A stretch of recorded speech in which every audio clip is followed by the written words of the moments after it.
Hello, guys. What's up, Wing Chun? First, as always, hey Christina, how's it going? Carlston Matthias. Do I call you Matthias or do I call you Carl? Or do I call you Carlstead?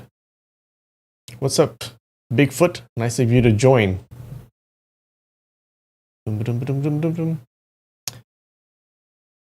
Hey Dan, how's it going? What's up, Sunny Side Up? Hey Katie, glad you could join. What's up, Losh? I'm glad you're here. Hey Nikki, how's it going?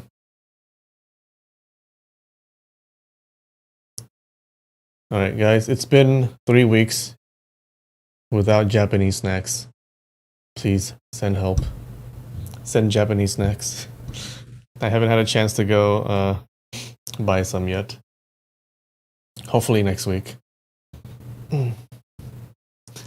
I'm so early today. Like 2 minutes late is early now. What's up, Benjamin? Hey Peepzilla, how's it going? Malik, how's it going? I don't have Japanese snacks, but I do have sake. You know, this thing that I drink from, it now has like kind of a sake scent to it, which is pretty cool. I'm gonna waste away.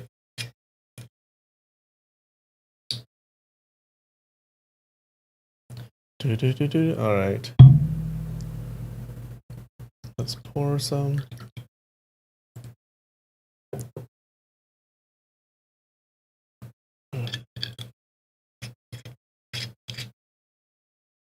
It will be dawning by the time the stream is over.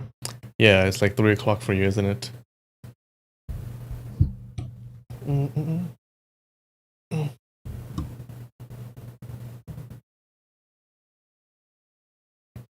You don't understand how that bottle has lasted so long. What do you mean? It's like, it's been a week. That's it, right? I think. I don't drink outside of here, usually. So, cheers. What's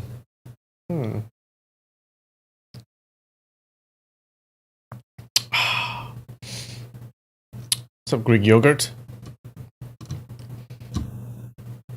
You may have a drinking problem. Seems that way. Alright, let's get into it. So,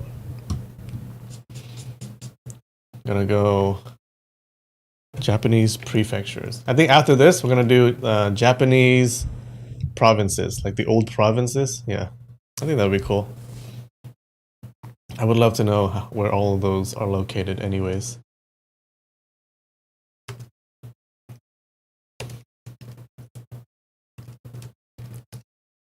That's assuming that I ever get past this prefecture game.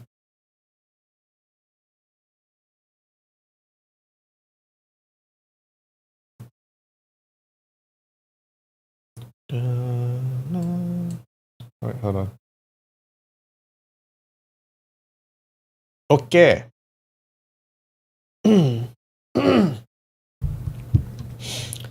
I wonder how we'll do today. I'm gonna shoot for 90%. Nagasaki. Chiba. Aomori. Shiga. Gunma. Oh, I am so good now. Okay. Just as I said that, where's Saitama? Saitama. Okay. Kyoto, Osaka. Tottori is here. Shizuoka should be here. Kochi? Oh no, Kochi is here. Oita here. Akita is one of these. Ah! Shimane. Niigata.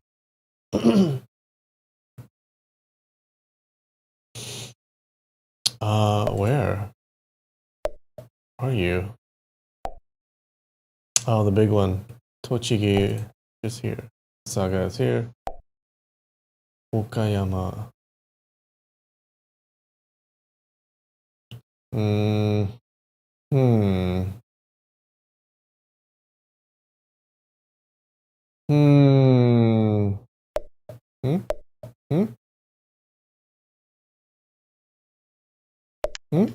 Oh. Kagawa. Okay. Toyama here? Here? Oh. Kaido. Gifu is this one, right? Aichi. Mie. Nagano. Nagano's a big one. Tokushima. Is it here or this one? Damn it! Iwate.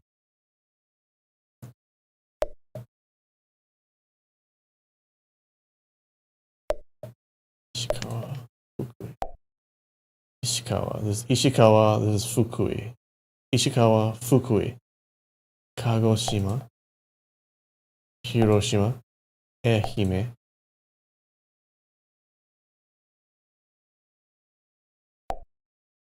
Tokyo. Kumamoto. Okinawa here. Hyogo here. Fukui is here. Ibaraki is. What? No!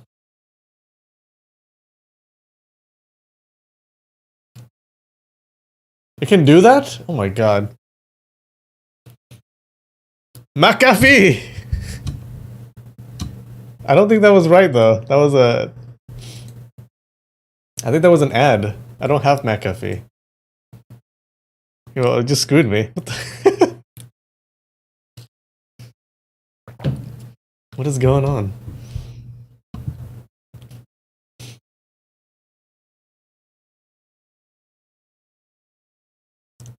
So that didn't count? Okay, that's fine. Alright, I can do it.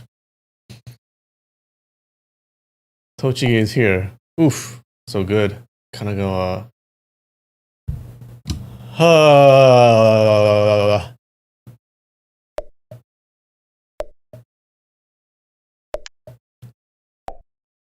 Shimane. Tokushima. Where's Tokushima? Is it here? Damn it!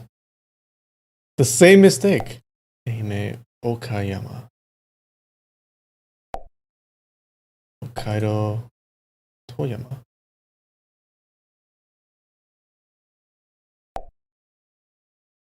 Shizuoka is here. Nagano is the big one. Chiba, Hiroshima. Niigata is here. Aichi. Oh, you're here.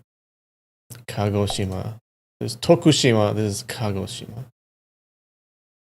Aomori, Yamanashi.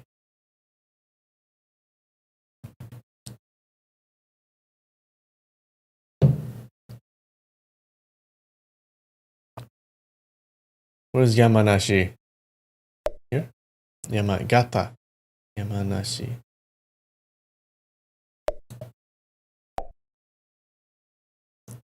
Tottori, Shiga. Kagawa.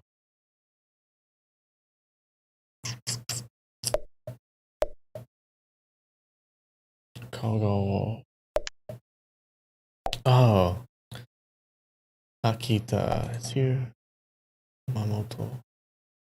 Here. Iwate is here. Fukui is here.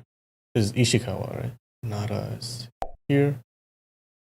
Kyoto. Ibaraki. Hyogo. Fukushima. Ishikawa. Damn it. Ah, it's here. I said that too.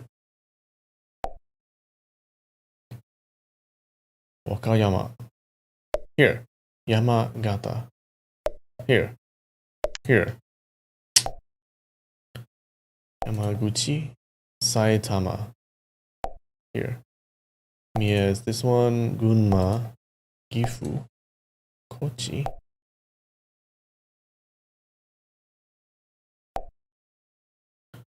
Da-da. Da-da.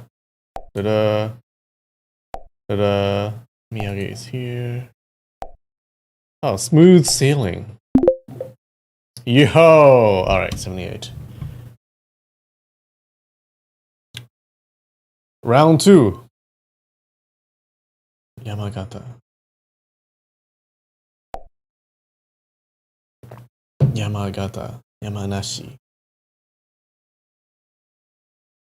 It's one of the Yamanashi. Where are you?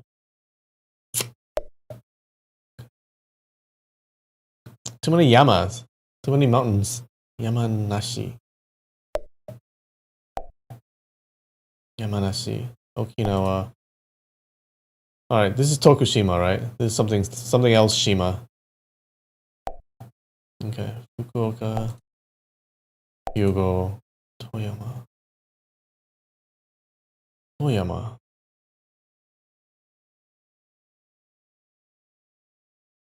Toyama. Okay. Toyama. Akita is here. Chiba. Gunma. Kumamoto. Nagasaki. Wait. Ibaraki. Kagoshima. Kagoshi. This is Kagawa. What is this? Ehime. This is Kochi. Okay. Kagoshima. Where are you? Tokushima. This is Kagoshima. Oh! Figured it out through logic. Hiroshima Miyagi is here. Kyoto, Niigata. Tochigi here. Doop. Kanagawa. Kanagawa. This is Kagawa, I think. No, or this is Kagawa. This is Kanagawa? Saitama. Kanagawa. Oof. I'm not gonna remember that. Osaka. Aomori, Shizuoka. Shima. Aichi. Where's Aichi? Here. Nagano, Shimane. Kochi. Iga. Tokyo.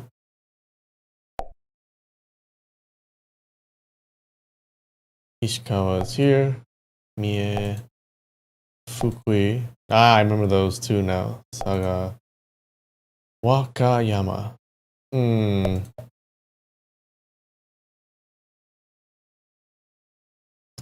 What?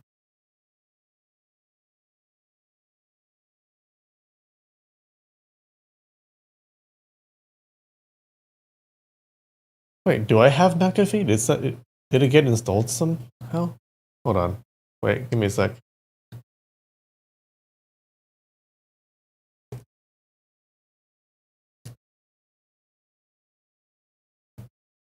I don't.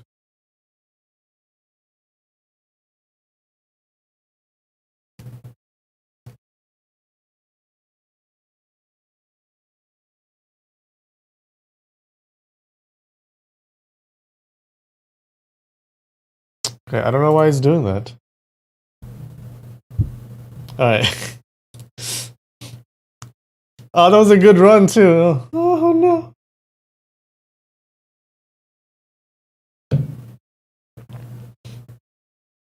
Yamaguchi. Okay.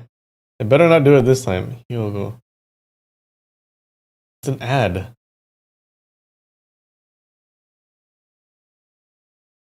Nagano's here.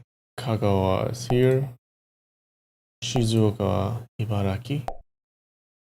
Iwate. No! Aichi, Tokyo, Saitama, Toyama. This is Tochigi, Toyama. Where's Toyama? Here? Okay. Wakayama.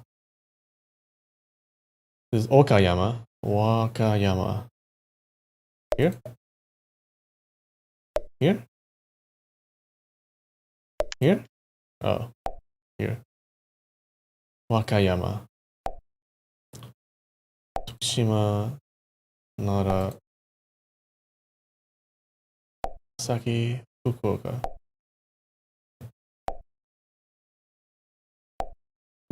Doop, doop, doop. Bloop. Tochigi is here. Kagoshima. Kagoshima. Gifu. Oita, Miyazaki, Miyagi, Hiroshima. Yamanashi. Where is that? Where can you be? Is one of these. No, here. Damn it! Yama! Okay, Yamanashi. This is, wait, what was this? What was this again? This is Yamanashi. This was what? Tottori, Niigata. Kanagawa.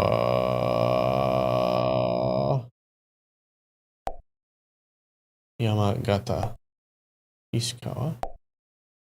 Akita.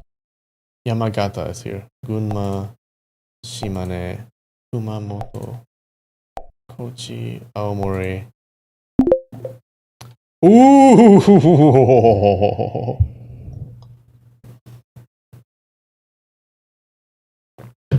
Alright, one more. I'm gonna close these.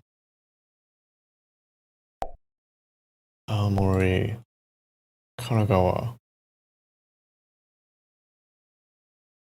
Kanagawa. One of these, isn't it? Ugh. Kagawa. Okayama. Kagoshima. Iwate. Why? Iwate is on the right.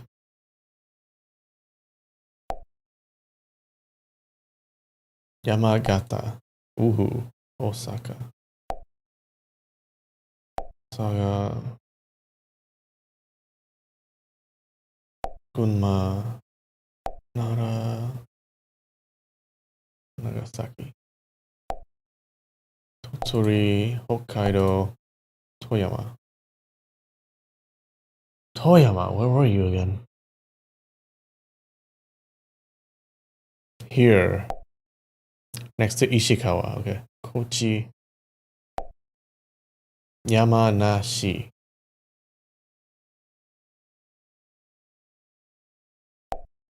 Okay. Two Yamas here. Mie. Tochigi is here. Shizuoka is here. Miyagi is here. Ehime is here. Wakayama. Wakayama. Wakayama. This is Aichi. Wakayama is here. Shiga, Kyoto, Gifu, Hyogo, Chiba, Miyazaki. Oh, on a roll. Ibaraki, Nagano. My brain is working today. Kumamoto, Shima, Saitama is here. Aichi here. Tokyo, Fukui, Tokushima.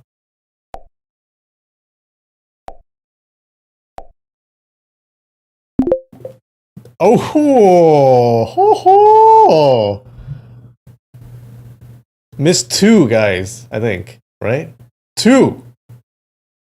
Oh, I can move this? Oh, I didn't know that. Next week, I can feel it. Next week.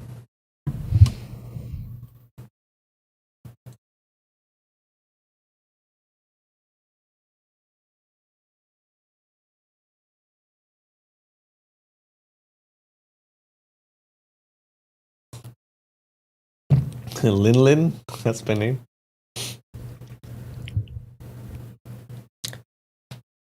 What's up, Lady Koi? How's it going? Alright, let's get into it. I think today's gonna be a long chapter because we ended early last week.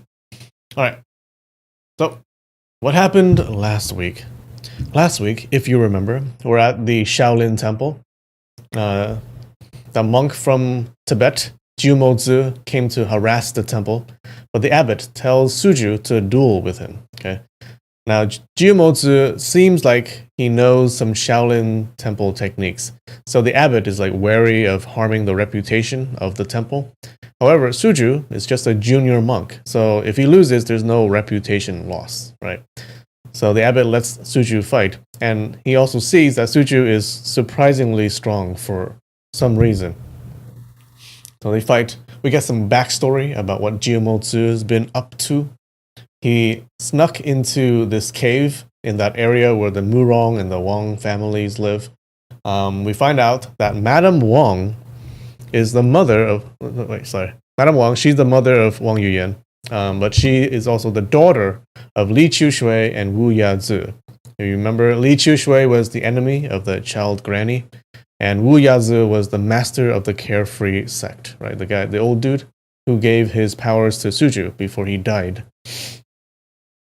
So Li Qushui, the child granny, and Wu Yazi, they were part of the same sect. So we find out. So Madame Wang also calls Ding Chunqiu father, even though they're not really father-daughter. They seem to have a good relationship with each other.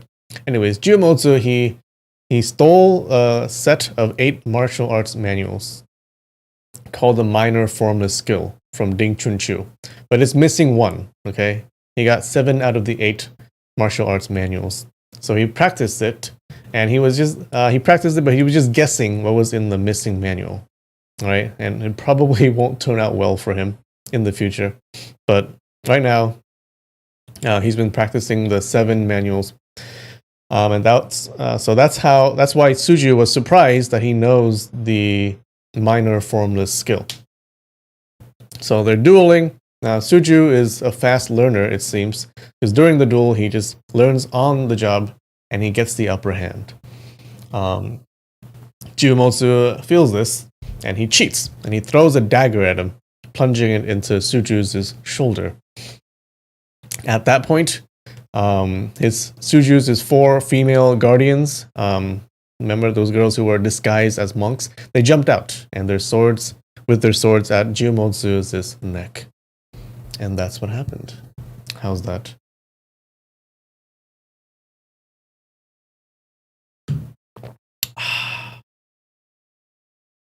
Dum, dum, dum, dum, dum, dum, dum, dum, dum, dum, dum.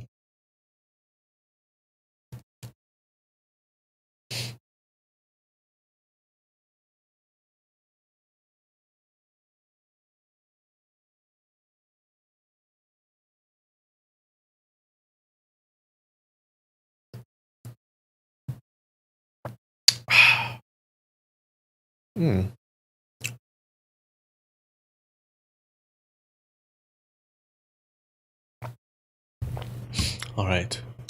Chapter 40, Part 2.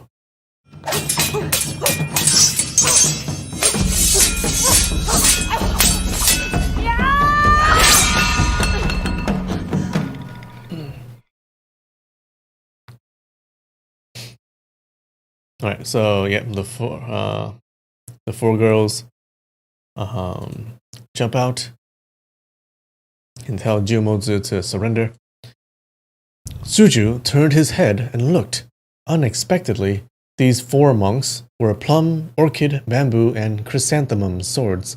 They wore monks' caps to cover up their fine black hair. Their clothes were Shaolin monks' robes. Suju was stunned. He shouted, "Don't take his life!" The 4 swords replied in unison, "Yes!" However, the tips of their swords never left Jiumozi's throat. Jiumozi laughed and said, "The Shaolin Temple not only relies on numbers to achieve victory, but also hides young maidens. Your honorable reputation for several hundred years is merely so-so. I finally get to experience it." Suju was panic-stricken. He did not know what to do. At once he released Jiumozi's wrist. Chrysanthemum Sword pulled out the dagger from his shoulder. Blood gushed forth immediately. Hold on. Chrysanthemum's sword hurriedly cast aside her sword and took out a handkerchief from her bosom. She bound his wound. As for Plum, Orchid, and Bamboo swords, their swords were still pointing at Jiumotsu's throat. Suju inquired, How did you come here? Jiumotsu waved his palm horizontally and executed his divine blazing saber skill. Dun, dun, dun. 3 long swords broke off. The 3 sisters were greatly alarmed. They floated backwards for several jang and looked at their hands. Only half of their swords were left. Jiumotsu looked up into the sky and laughed. He said to Suen-Tzu, Ha ha ha ha ha ha! Great Master Abbot, what have you to say? Suen-Tzu's expression was ashen. He said, This old monk is truly unaware of the intermediate reasons. I will investigate, and punishment will be meted according to Shaolin's regulations. Grand Tutor and Senior Marshal brothers from afar have come from a distant place. I invite you to rest in the guest house and have some vegetarian meal. Jiumotsu said, Then I have to trouble you. He put his palms together and bowed. Suen-Tzu returned the courtesy. Jiumotsu separated his palms and directed it at both sides. He secretly channeled his divine blazing saber skill. Pooh, pooh, pooh, pooh. Plum, Orchid, Bamboo, and Chrysanthemum swords all cried out in surprise. Their monks' caps fell down, revealing their beautiful hairs. Several hundred strands of hair floated down along with the caps. Jiumotsu purposefully displayed his skill to show off. He cut off some hair, but did not injure anyone. His intention was to show that he was merciful. At the same time, he also showed the crowd that these 4 sisters were non-secular women. They were not Buddhist nuns. Thus, Shaolin could not deny it. Ooh, I think that's a big reputation hit for Shaolin. Suen-Tzu's complexion turned even more grave. He said, Senior Marshal brothers from afar, please, help yourself. Xunshan, Guanxin, Daoqing, Rongzhi, etc. They saw how Shaolin had women disguised as monks. They were greatly astonished. As they heard Suen-Tzu's words, all of them stood up. The monks led them to their respective guest houses.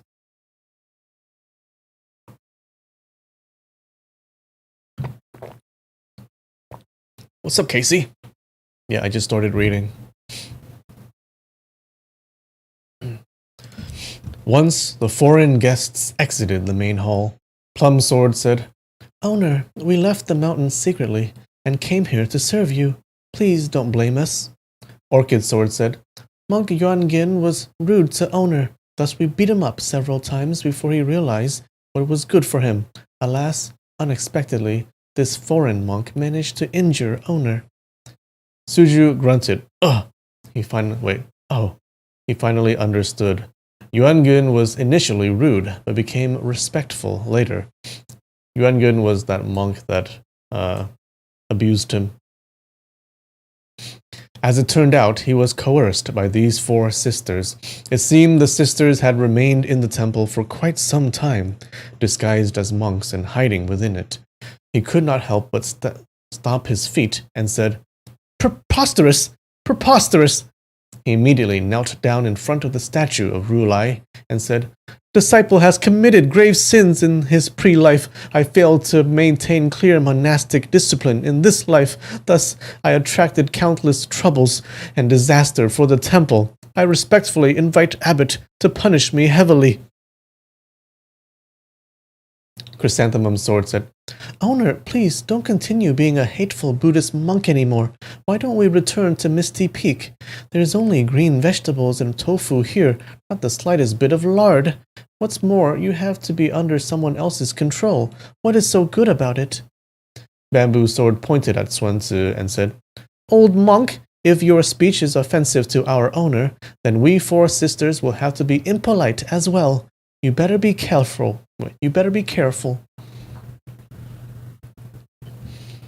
Suju shouted repeatedly to stop her. Don't be rude! How can you act willfully and make a scene in the temple? Quickly, shut your mouth. However, the sisters kept on rambling one after another. They did not have any regard for Sun Tzu or the senior monks. The crowd of Shaolin monks were overwhelmed with shock. The four sisters were completely identical in appearance. They were elegant and beautiful, simple-minded and vivacious. They simply had no regard for law and order. No one knew where they came from. Not the slightest bit of lard. As it turned out, the four sisters were daughters from a poor household living at the base of a snowy mountain. Their mother had already given birth to 7 daughters. Damn. They really could not afford to bring up another quadruplets. Thus, they were abandoned outside the snowy ground after being born. It just so happened that the child elder was gathering medicine at the snowy mountain. She heard their crying and saw 4 identical female babies. She found it amusing and brought them back to the Vulture Palace, where they were raised and taught martial arts. These 4 sisters never left Misty Peak before. What would they know about the ways of the world and of generation hierarchy? Throughout their life, they only listened to orders from the child elder. When Suju became the new owner of Vulture Palace, they simply served him, their loyalty unswerving. Suju was humble and modest. He could not be compared with the powerful presence exuded by the child elder. Thus the sisters were not particularly afraid of him. They only knew they should be loyal and devoted. They were unaware of the ramifications of their willful and rash actions.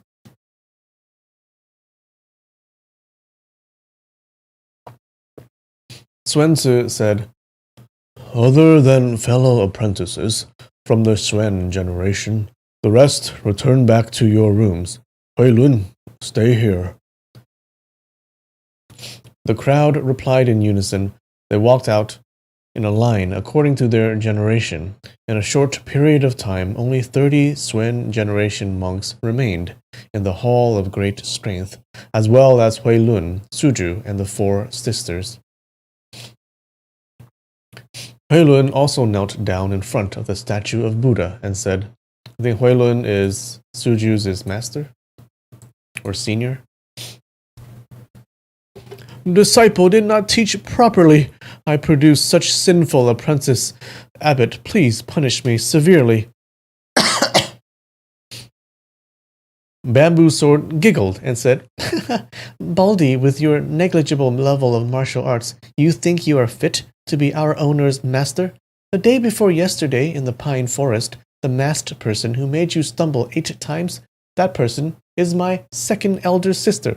In my opinion, your martial arts is simply too sloppy.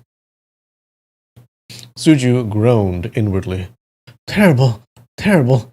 They even make fun of my master. He heard Orchid Sword laugh and said, Haha, I heard from Yuan Gun. You are our owner's master. Thus I tested you. If third sister did not speak of it, I am afraid you will never know how you tumbled 8 times in succession. Haha, interesting, interesting. Sun Tzu said, Junior martial brother Sun Tan, Sun Kui, Sun Nian, and Sun Jing, please don't let these 4 female Shiju talk nonsense or act rashly. The monks bowed and said, Yes.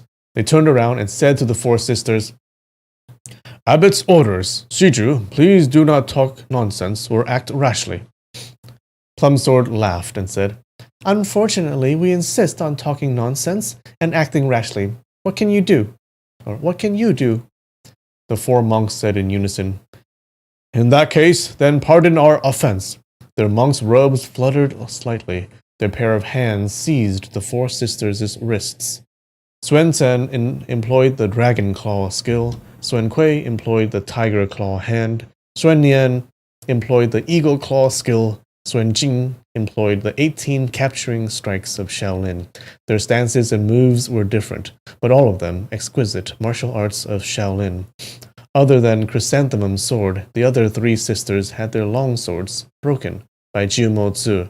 Chrysanthemum's sword's longsword trembled and protected the 3 sisters.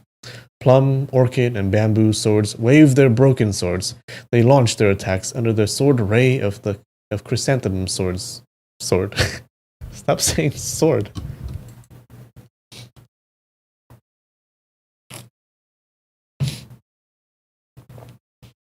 Suju shouted, "Cast your sword away! Cast your swords away! You must not fight!" These four sisters heard their owner shouting out. They were startled. They didn't dare to wave their weapons with full strength. The martial arts of the four sisters were already way inferior to the senior monks from the Xuan generation. The decisive opportunity was lost, and the four sisters were captured immediately. Plumsword struggled furiously, but she couldn't shake off her captor. She said angrily, "We listen to our owner. We are polite to you. Ah, it's so painful. Why are you pinching so hard?" Orchid Sword shouted out, "Little thieving baldy, release me quickly." Her captor was Master Xuan Kui. His eyebrows were white. He was already 70 years old. Damn. However, she still addressed him as Little Thieving Baldy. Bamboo Sword said, "If you still don't release me, I will curse your wife." Wait, I don't have wives. Chrysanthemum Sword said, "I will spit saliva." A mouthful of saliva spurted towards Xuanjing. Xuanjing inclined his head to avoid. He increased the pressure in his finger. Chrysanthemum Sword was in so much pain that she cried out loud.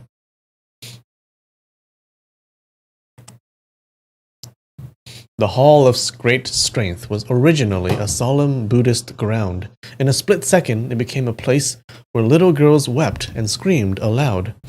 Xuanzi said, "Shiju, please remain silent. Martial brothers, please seal their mute acupoint if they make any sound." When the four sisters heard their mute acupoints would be sealed, they did not find it amusing. They didn't dare to speak any more. Thus, Xuanzan and the other monks released their wrists. Xuanzi said, "Shuju, please tell us the entire matter from the start until the end. You must not cover up anything." Suju said, "Yes, disciple will sincerely report." Thus he narrated how he went down the mountain to dispatch invitation cards, how he met Xuannan and Hui Feng, how he accidentally solved the Zhenlong chess formation and became the leader of the Carefree sect, how Xuannan was poisoned to death by Ding Chunqiu, how Azu tricked him into violating his religious precepts, how he met the child elder of Heavenly Mountain, how he penetrated deep into the ice cellar of Western Xia. He penetrated all right. How he became the owner of Vulture Palace. He narrated everything, one by one. The course of events complicated. He was not very articulate. He stammered, and it took ages to narrate. Although he was long-winded, he narrated everything, and did not hide or cover up. He even spoke of the lascivious acts he committed with his dream maiden in the ice cellar.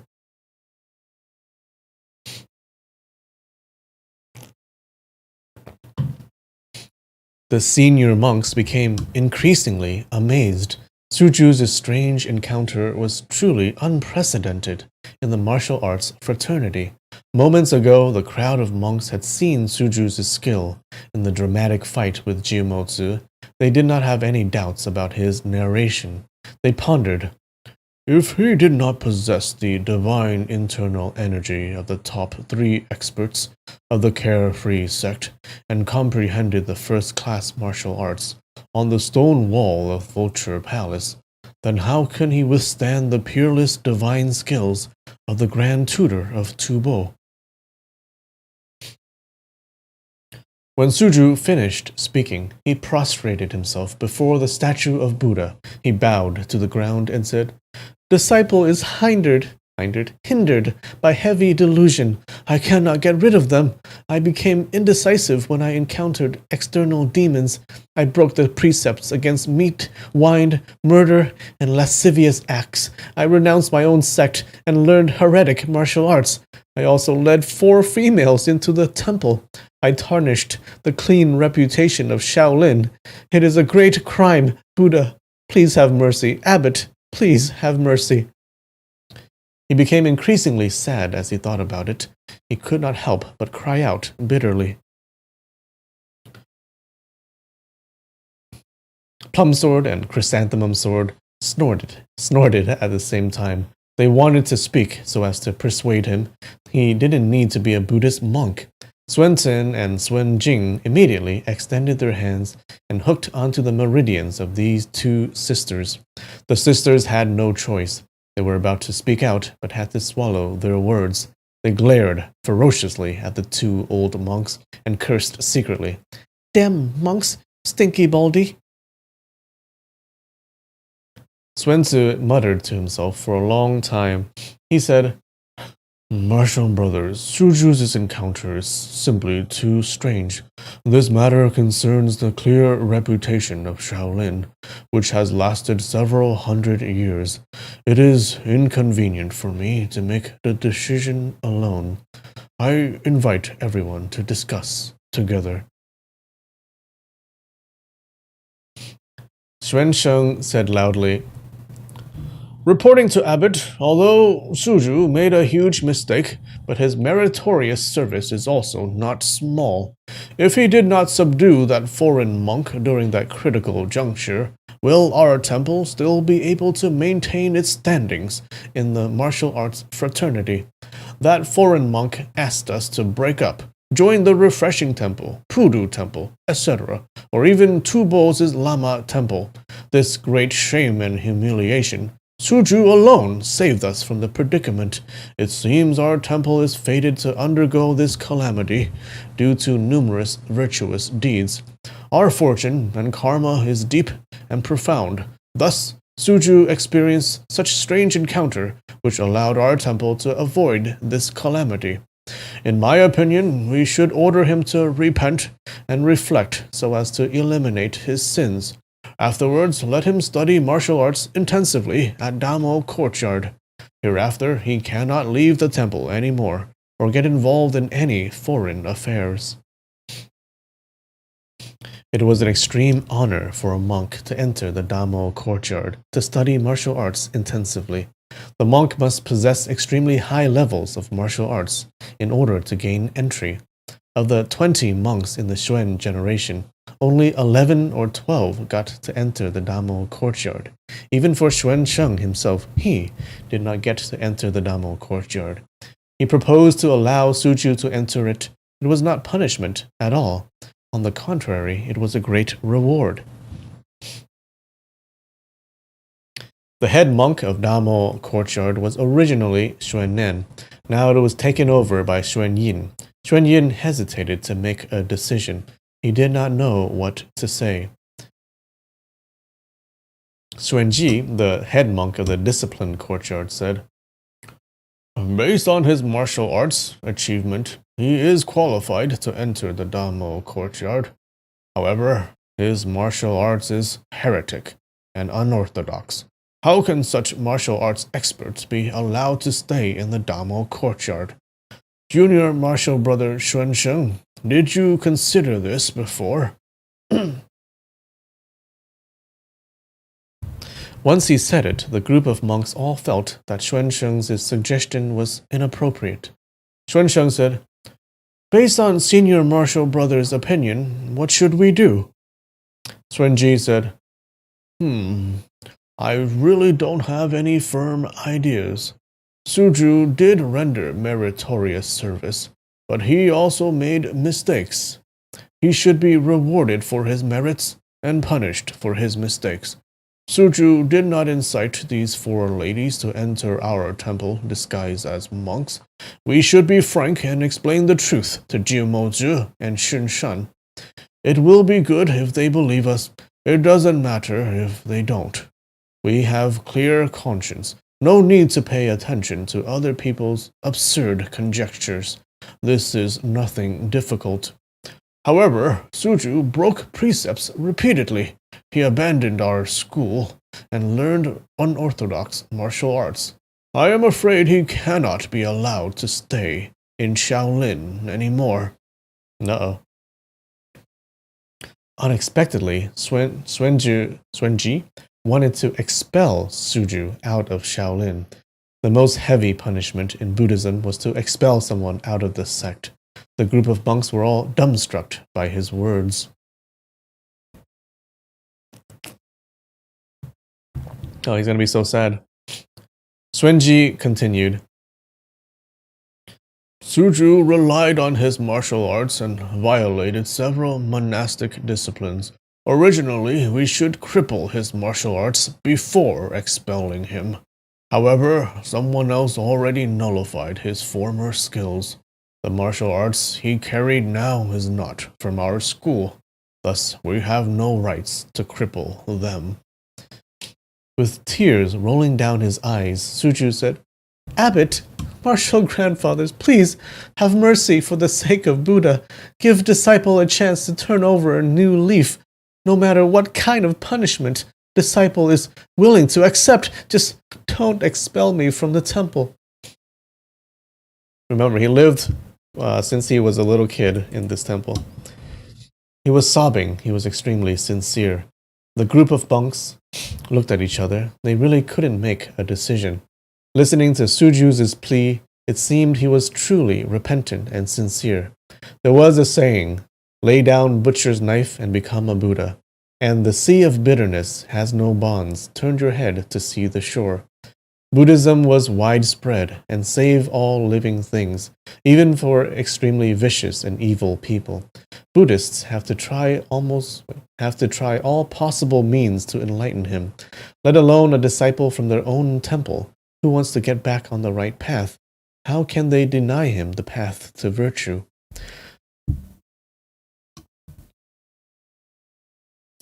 Shaolin Temple was rooted in Zen Buddhism. The emphasis has always been on enlightenment, the courage to take responsibility for mistakes. If not due to the presence of outsiders, seeing his sincerity, the monks would definitely not resort to expelling him from Shaolin. However, this matter had already been witnessed by the Great Wheel Temple of Tubo, the Refreshing Temple, Pudu Temple, as well as all the senior monks. If they were not strict in punishing Suju, outsiders will undoubtedly accuse Shaolin of covering up and protecting its own faction, disregarding right from wrong and monastic discipline, only favoring martial arts. If this kind of gossip spreads out, it will ultimately destroy the clear reputation of Shaolin.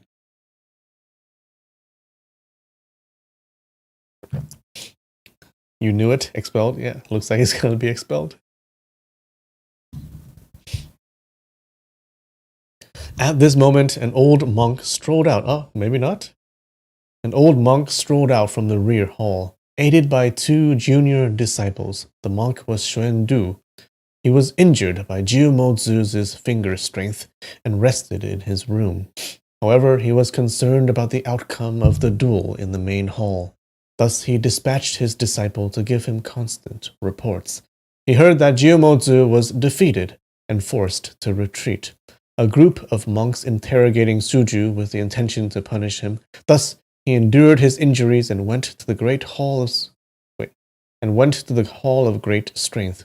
He said, Abbot, Suju saved my life. I have something to say. I don't know if I should say it. Xuandu was much older compared to the other monks. He was highly respected in the temple for his moral character. Abbot Xuanzi said quickly, Senior martial brother, please, take a seat.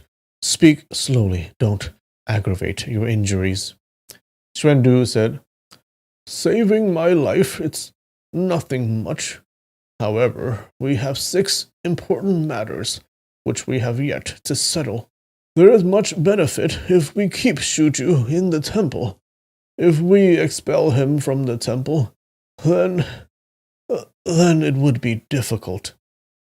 Xuanji said, Senior martial brother mentioned about 6 important matters. The first must be referring to Jiumozi, who has yet to retreat.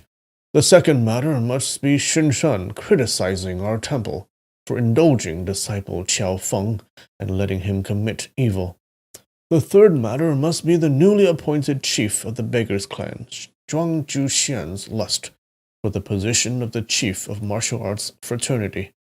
As for the other 3 matters, can senior martial brother point it out?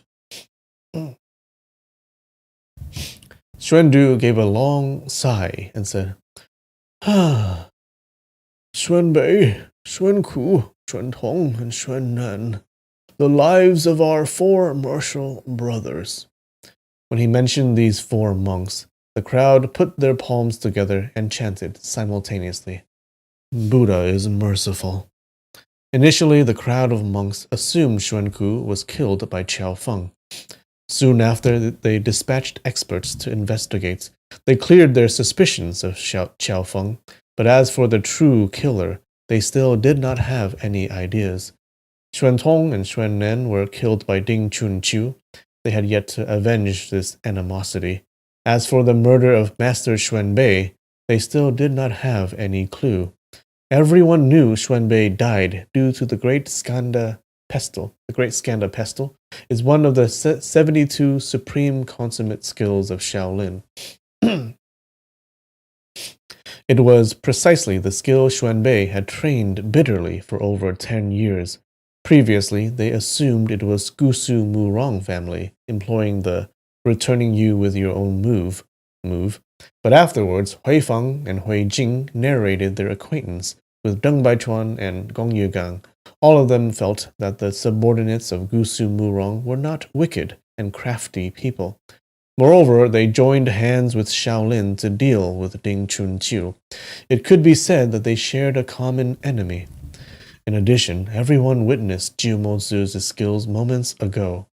Since he could execute many different Shaolin supreme consummate skills, it was highly probable that he dealt the great Skanda Pestle blow, which killed Xuanbei. Nevertheless, it would not be strange even if the killer ends up to be someone else. Oh yeah, that's true. I forgot about that. Who killed Qiao Feng's master? The 4 eminent monks died by the hands of 3 extremely strong opponents. Thus, Xuandu classified it as 3 important matters. Xuanzi said, I am the abbot of this temple, but with regards to these 6 important matters, I cannot even handle one of them properly. I really blush with shame. However, the martial arts of Suju originated entirely from the carefree sect. Don't tell me the major events happening to the temple. As he said this, he found it difficult to continue. However, the crowd of monks understood his meaning. Although Suju possessed high martial arts, it was the unorthodox skills of some other sect. Even if he could resolve the 6 important matters, other people will accuse Shaolin for relying on others to get things done, relying on the martial arts of the carefree sect for support. This would inevitably shame the status of Shaolin, even if everyone covered it up properly and not let outsiders know. But how can these eminent monks deceive others and themselves?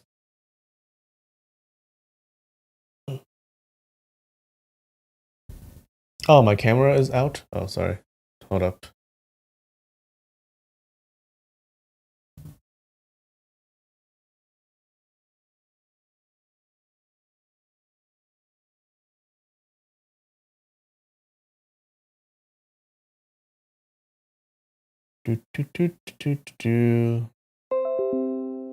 And I'm upside down.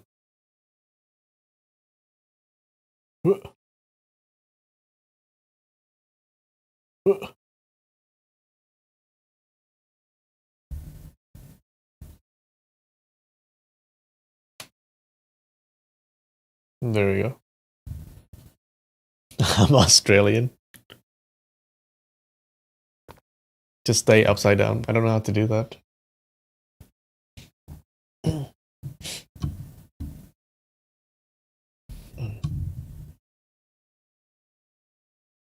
Gotta do the rest of the story in an Aussie accent. I don't know how to do an Aussie accent. I can try an English accent.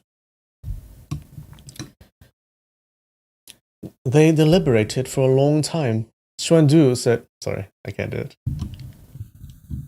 I'm gonna ruin the narration. Xuandu said, based on Abbot's opinion, what should we do? Xuanzi said, Amitofo. I inherited the mantle passed down by our ancestors. Today we meet with such enormous crisis. In my opinion, we should deal with it forthrightly, preferring to let the jade break rather than pretend the tile is complete. As long as we do our utmost, if Shaolin's reputation is preserved, then it is due to the mercy of Buddha, the blessings of our ancestors. If evil prevails, then we fellow apprentices will protect this temple with our lives, be buried together with the temple with no regrets, and with a clear conscience. We will not violate the principles of our school. For the past several hundred years, Shaolin brought happiness to the land under heaven. Our karma is deep and profound. We will just suffer setbacks for a while. Definitely won't be wiped out completely. He spoke these words plainly and calmly. However, he exuded an awe-inspiring presence. The crowd of monks bowed simultaneously and said, We sincerely obey Abbot's wise opinion.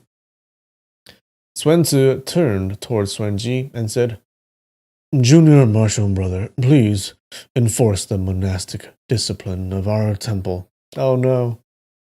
Xuanji said, Yes. He turned his head and said to the monks in charge of attending to guests, Invite the Grand Tutor of Tubo and other senior monks. The monks in charge of attending to guests bowed in response and went off separately.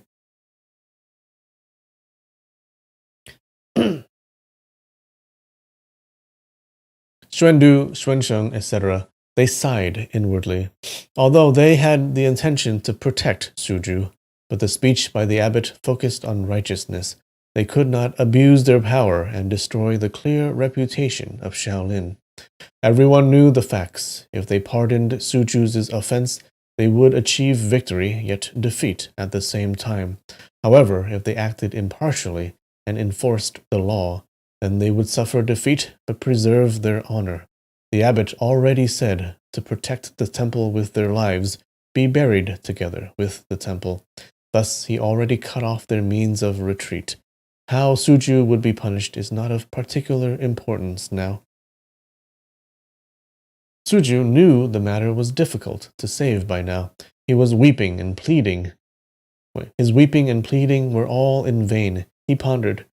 Everyone regarded the reputation of the temple as the utmost importance. I reap what I have sown. I definitely cannot cower and beg for pity, as this will make others look down upon Shaolin's monks. Soon after, Jiamozi, Shengshan, Guangxin, and the rest of the visiting monks arrived at the main hall. The bell sounded. The Hui generation, Su generation, and Kong generation monks all lined up in formation and entered the hall. They stood at both sides of it. Xuanzi put his palms together and said, Grand Tutor of Tubo and fellow apprentices, Suzhu from the Su generation committed murder, lascivious acts, ate non-vegetarian food, drank wine, 4 great disciplines. He learned unorthodox martial arts privately and became the leader of unorthodox sect without asking for permission. Head monk of Shaolin's discipline courtyard, Xuanji, please enforce the law and administer punishment accordingly. There can be no excuse. When Jiamozi and Shengshan heard it, they had a shock, as it was beyond their expectations. They only saw plum, orchid, bamboo, and chrysanthemum swords disguised as monks. Thus they assumed Suzhu was simply brazen and harbored maidens in the temple. He committed lascivious acts only. They never expected the abbot to openly declare Suzhu's excessive crimes.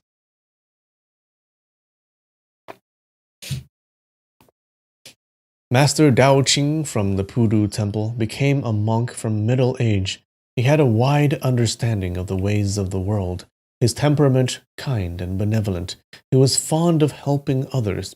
He said, "Martial brother abbot, these four ladies have straight waist and curved brow, slender neck with straight back. Obviously, they are virgins." Excuse me? Is that how you can tell? "Moments ago, they attacked the Grand Tutor. Their sword art is pure and chaste. As martial arts practitioners, we can deduce it immediately. Little apprentice Suju did not restrain himself in his conduct. Perhaps there may be some truth to it. However, accusing him of lascivious acts may be too absurd."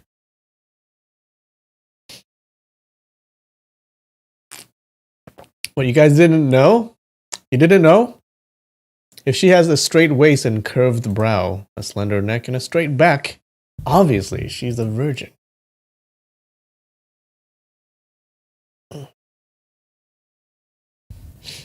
Sun Tzu said, "How does a monk know?" No, he became a monk from middle age. So he would know the ways of the world. Who are we to question him? Sun Tzu said, "Many thanks to martial brother for pointing it out. Suju's lascivious acts did not involve these four ladies. Suju joined other sect. He became the owner of the Heavenly Mountains' Misty Peak Vulture Palace. These four ladies are maidservants from the former owner of the Vulture Palace. They entered our temple secretly. Their intention was to serve their new owner. Suju did not have prior knowledge of their arrival. Shaolin Temple did not take extra precautions. We are really ashamed. Thus, we will not fault him on this matter."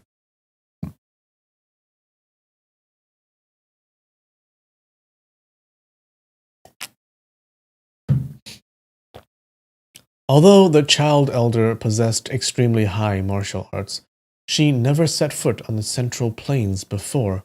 She only had dealings with the various unorthodox cave masters and island masters at the frontier region. Hence, this was the first time the monks heard of the name Vulture Palace. Jiumozi heard it from someone else in Tubo. However, he did not have a clear understanding of their origins. Master Dao Qing said, "Since this is the case, then it is not convenient for outsiders to have any say in this matter." Jiumozi and Shinshan originally did not have goodwill towards the Shaolin Temple. However, they saw Sun Tzu's righteousness in maintaining the law. He did not cover up or try to shield his own people. Initially, outsiders had absolutely no idea of the crimes committed by Suju. Nevertheless, Sun Tzu still announced it to the public. They could not help but respect him greatly.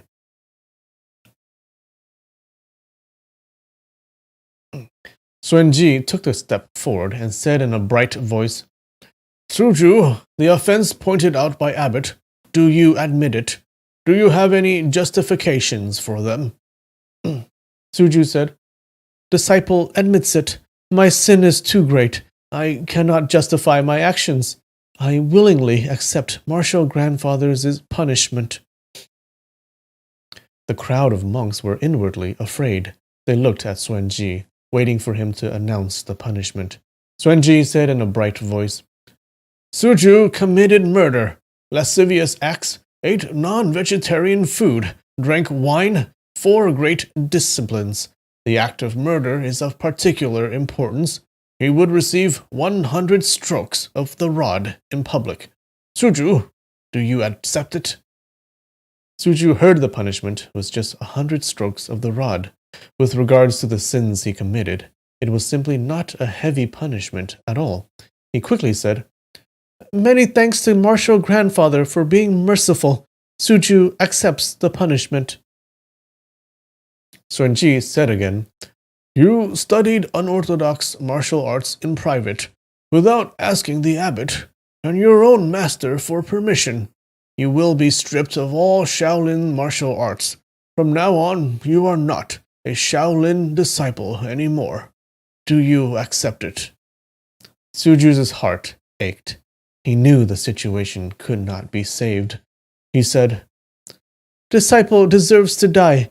Martial grandfather is fair and just in punishing me." The crowd of monks just witnessed the fierce battle between him and Jiumozi. Everyone saw the divine power of Shaolin's Skanda palm and Luohan fists. However, they did not know Suju's true martial arts was not from Shaolin. Jiumozi claimed to have mastered all 72 supreme consummate skills. In reality, he only knew 20 to 30 supreme consummate skills, and only trained till superficial level. He had very little Shaolin's internal energy. Suju and Jiumozi both fought using the minor formless skill. Naturally, Jiumozi had knowledge on it. However, as for the pure energy of northern darkness, the 6 solar palms of Heavenly Mountain, the plum-breaking hands of Heavenly Mountain, etc., the various profound martial arts, Jiumozi assumed they were Shaolin martial arts. Thus, when he heard Xuanji said he would cripple Suju's Shaolin martial arts, he could not help but feel elated. He pondered, "You willingly destroy your own legacy. Help me get rid of a major trouble. It cannot be better."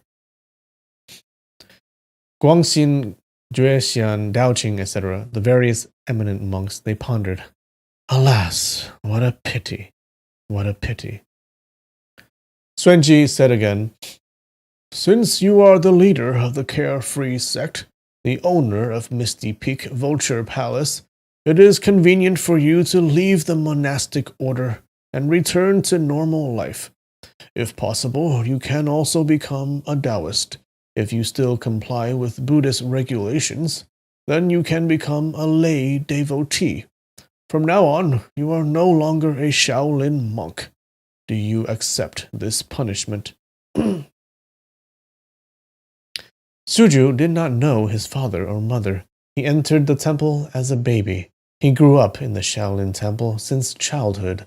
Although he did not comprehend the main gist of Buddhism, the Shaolin temple was the only place where he could settle down and get on with his pursuit. When he heard that he would be expelled, he could not help but feel great sorrow. With tears falling like rain, he lay prostrate and wept. Choking with sobs, he said, "Great Master Abbot, martial grandfathers, martial uncles, as well as my master, everyone treated disciple with profound kindness. Disciple is unworthy. I did not follow your instructions properly." Master Daoqing could not help but intercede for him and said, "Martial brother Abbot, martial brother Xuanji, in my opinion, this little brother wants to get back on the right path.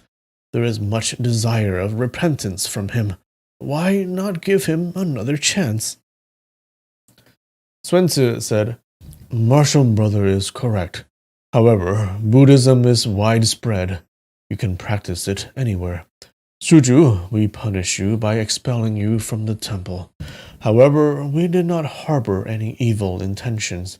We did not forbid you from continuing to follow Buddha. There are thousands and tens of thousands of temples under heaven. If you still intend to follow the 3 treasures, Buddha, Dharma, and Sangha, then you can seek the tonsure again. After returning to normal life, I hope you can join a famed temple, become a disciple of an eminent monk, swear an oath to remain purified in body and mind, reach enlightenment. If you do not become a monk, then you can still become a lay devotee, follow the 6 paramita and 10,000 conducts, attain enlightenment for the great bodhisattva." His speech was kind, earnest, and sincere. Suju was mournful. He bowed and said, "The teaching of Master Abbot, disciple can't dare to forget."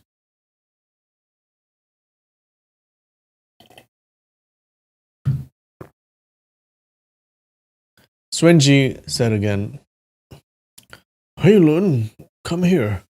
Heilun stepped forward a few steps. He put his palms together and knelt down. Xuanji said, Heilun, you are Suju's teacher. You are lazy in your daily instructions.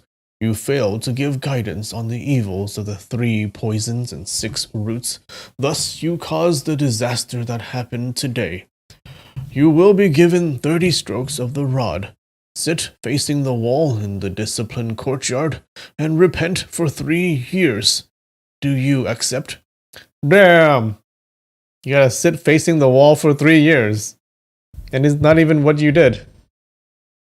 It's what your disciple did. Do you accept? Huilun's voice quivered. Disciple accepts.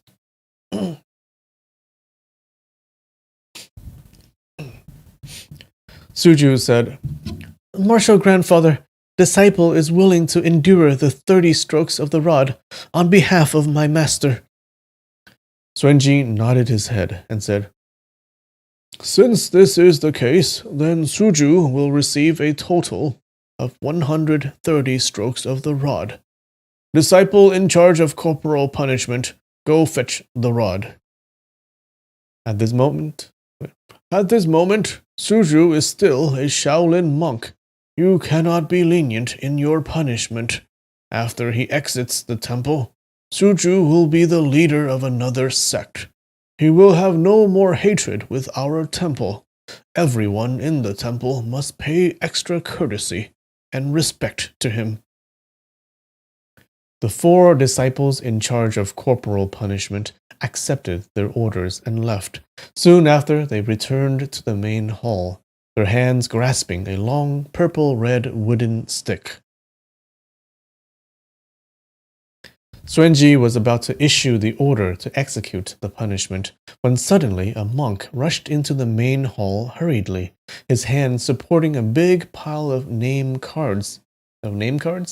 He lifted the cards up high and delivered it to Xuanzi. He said, Reporting to Abbot, a crowd of heroes came paying their respects. Xuanzi looked at the name card. There were 30 cards. They were all from famous heroes in the northern region. They arrived together in Shaolin at the same time. Presumably, it must be due to the matter concerning the Beggars clan. He heard unending chatters outside the temple. The crowd of heroes already arrived outside the temple's gate. Xuanzi said, Junior Martial Brother Xuansheng, please welcome the guests. He said again, Martial Brothers, esteemed guest, our temple will postpone the tidying of sect matters for another time, so as to not neglect our guests from afar. At once he stood up and walked to the entrance of the main hall. Okay. Good place for a break. Alright, I'll be right back. 5 minutes.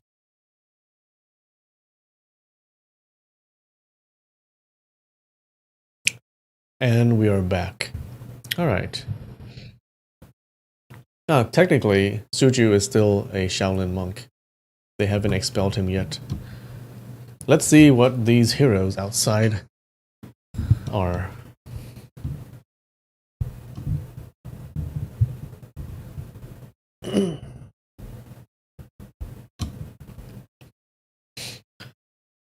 Soon after, they saw around 10 heroes accompanied by Xuansheng and arrived before the main hall. Xuanzi, Xuanji, and Xuansheng, although they were eminent monks who practiced Buddhist doctrine diligently, they were still martial arts experts. When they encountered martial arts practitioners, they would inevitably have the intention to know them better. At this moment, seeing so many famous heroes arriving, although they were feeling heavy-hearted as they were in the midst of tidying sect matters, they could not help but feel their spirits rise. The crowd of Shaolin monks often spread their teachings outside the temple. Hence, they made a lot of friends outside the Buddhist circle. Among the famous heroes, quite a number of them were close friends with monks from the Hui generation and Xuan generation. Everyone shook hands and greeted each other. They were joyous in this reunion. They entered the main hall and introduced themselves to Jiamozi and Shengshang. Shengshang, Guangxin, etc. Their fame were known to everyone. Even if they were not former acquaintances, the crowd of heroes still admired them for a very long time already.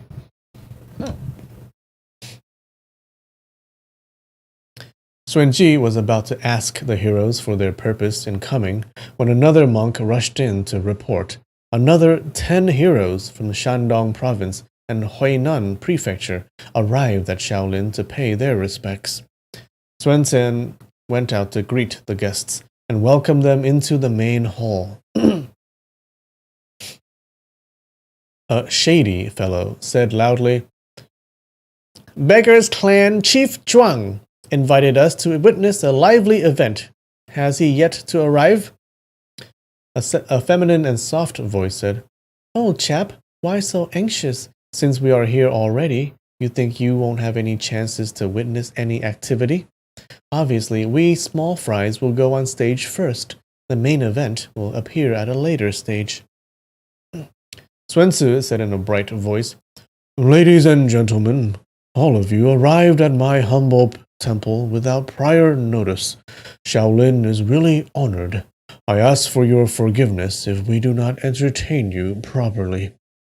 The crowd of heroes said, well said, Abbot, you are too polite." At this time, heroes who had good relations with Shaolin monks had long narrated their purpose in coming to Shaolin. It seemed everyone received a hero's invitation card from the beggar clan's chief Zhuang. Shaolin Temple and the Beggars Clan had always worked together to rule over the Central Plains.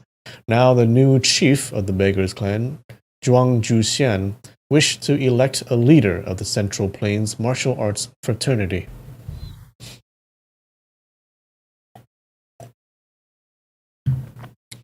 Alright, who's this leader? To set down rules and regulations so that everyone may comply and abide by it. Thus, he set the meeting at the 10th of November in the Shaolin Temple, and he would visit to discuss with the abbot, Sun Tzu. How do you set a meeting at someone else's place? It's kind of weird. Everyone displayed their hero invitation card. The card indicated that today was the 11th year of the 60-year cycle, the winter solstice. It brings great luck. The time was good for making friends, although the writings in the card were rather modest, but it clearly implied the leader of the Central Plains martial arts fraternity to be none other than the chief of the Beggar Clan. Zhuang Juxian set the meeting at the Shaolin Temple. Obviously, he would rely on his martial arts to defeat the monks at Shaolin and crush the awe-inspiring reputation enjoyed by Shaolin for several hundred years.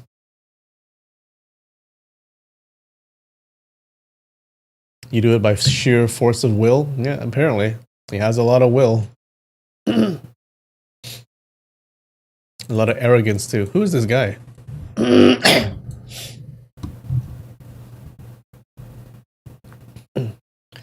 The card was not an invitation for the heroes to be at Shaolin. However, everyone was simply too excited by the event. The Beggars Clan tussling with Shaolin for supremacy. Everyone wished to witness this major event personally, hence they arrived at Shaolin without any prior notice.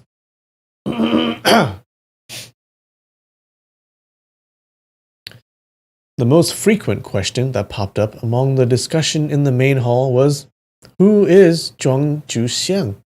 Everyone asked the same question, but nobody could give an answer. Abbot Sun Tzu had already discussed this question with his fellow martial brothers for several days. They surmised this Zhuang Juxian was most likely an alias of Qiao Feng. Based on his martial arts and shrewdness, he could simply kill the elders in the Beggars Clan who opposed him and reinstate himself as the chief of the Beggars Clan. If not based on the usual intimate relationship between Shaolin and the Beggars Clan, how could the Beggars Clan suddenly make such a move? The great battle at Juxian Manor by Qiao Feng, everyone was aware of it. Thus, he assumed the alias of Zhuang Juxian to hint at his true origin. Not long after, heroes from Hubei and Hunan province, which we know where they are, as well as Jiangnan, Sichuan, Shanxi, Guangdong, Guangxi, various heroes from all these regions arrived. The heroes from the northern and southern region were separated by 1,000 miles. Nevertheless, they all arrived within a single day. Clearly, the Beggars Clan had made preparation for a long time already. They dispatched hero invitation cards several months in advance. Xuanzi and the rest of the monks remained silent. However, they were inwardly angry and worried. Only a few days ago, claiming to be the chief of the Beggars Clan, Zhuang Juxian dispatched a letter to Shaolin. The letter mentioned the matter of electing a supreme leader of the martial arts fraternity, and within a few days he would personally visit Shaolin to pay his respect and to ask Abbot Xuanzi for advice. The letter did not mention an exact date, and did not mention about inviting heroes from all over the world. Who would have imagined a huge crowd of heroes to suddenly arrive? Shaolin was caught off guard and was thrown into confusion. Although the Shaolin Temple was well informed of matters in the martial arts fraternity, unexpectedly they did not receive any information pertaining to this matter. They had yet to compete, but was put at a disadvantage already. This act from the Beggars Clan seemed to adopt an attitude that they already won. The hero invitation card did not explicitly state to invite any heroes. They could not take matters into their own hand and make decisions for Shaolin. But in reality, this mass distribution of hero invitation cards already presented itself as an invitation, even if it may not look like it. The crowd of monks pondered. The Beggars Clan did not invite us to visit their headquarters. Their chief was coming to visit us personally. It may seem they are being courteous, but in reality, they did not allow Shaolin to make any preparations and caught us off guard. Xuansheng tried to extract information from his close friend, Hebei's divine slingshot, Zhuge Zhong. Divine slingshot, I like that.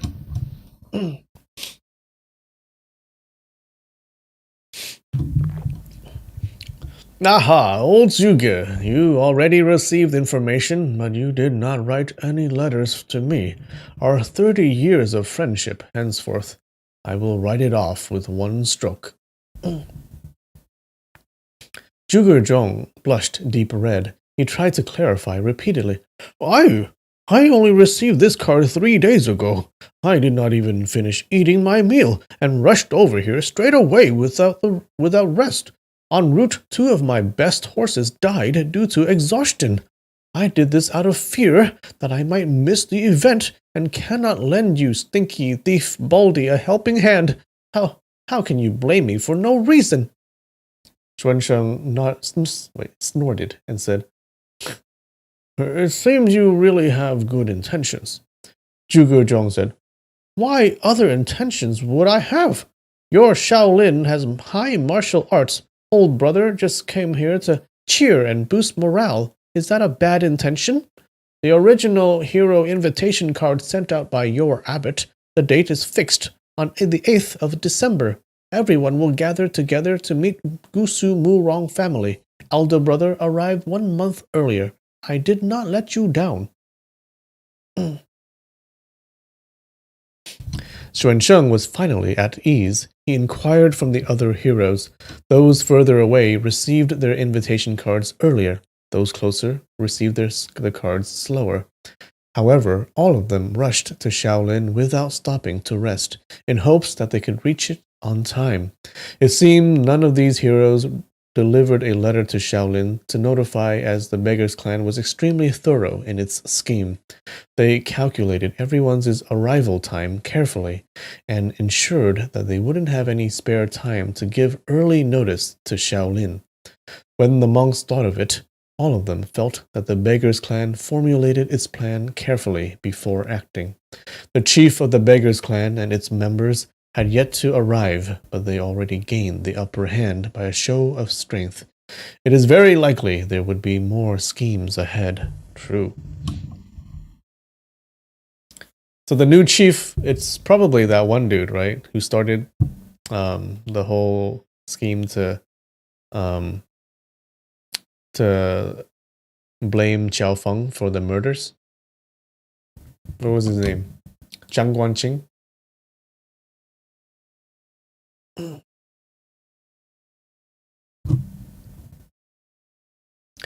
Today is the 10th of November. Moments ago, the Shaolin monks were dealing with Shunshan and the other foreign eminent monks. Immediately after, they fought with Jiu Mozi. Afterwards, they interrogated Suju. They were already exhausted. Quite a bit of vigor. Now they were flooded by waves of heroes arriving. Although there were many monks in Shaolin, the matter was too sudden, and they inevitably became flustered. Fortunately, the head monk of the welcoming guest courtyard, Xuanjing, was a talented manager. Food and materials were well stocked in Shaolin. Under the guidance of Xuanjing, the crowd of monks received the crowd of heroes, their etiquette not lacking in the slightest. Xuanjing and the other monks welcomed the visitors. They did not have time to discuss with each other and merely whispered inwardly. Suddenly, a welcoming monk announced, Dali's Zhi non-prince arrives. Ooh. Previously, to investigate the death of great master Xuanbei due to the great Skanda pestle, Duan Zhengchun received orders from his elder brother, the emperor, and paid an official visit to Abbot Xuanzi. The Duan family of Dali were friends with Shaolin. Their arrival meant that Shaolin would gain a strong ally. Xuanzi was greatly pleased and said, Prince Duan of Dali is still in the Central Plains. He led the crowd to welcome him.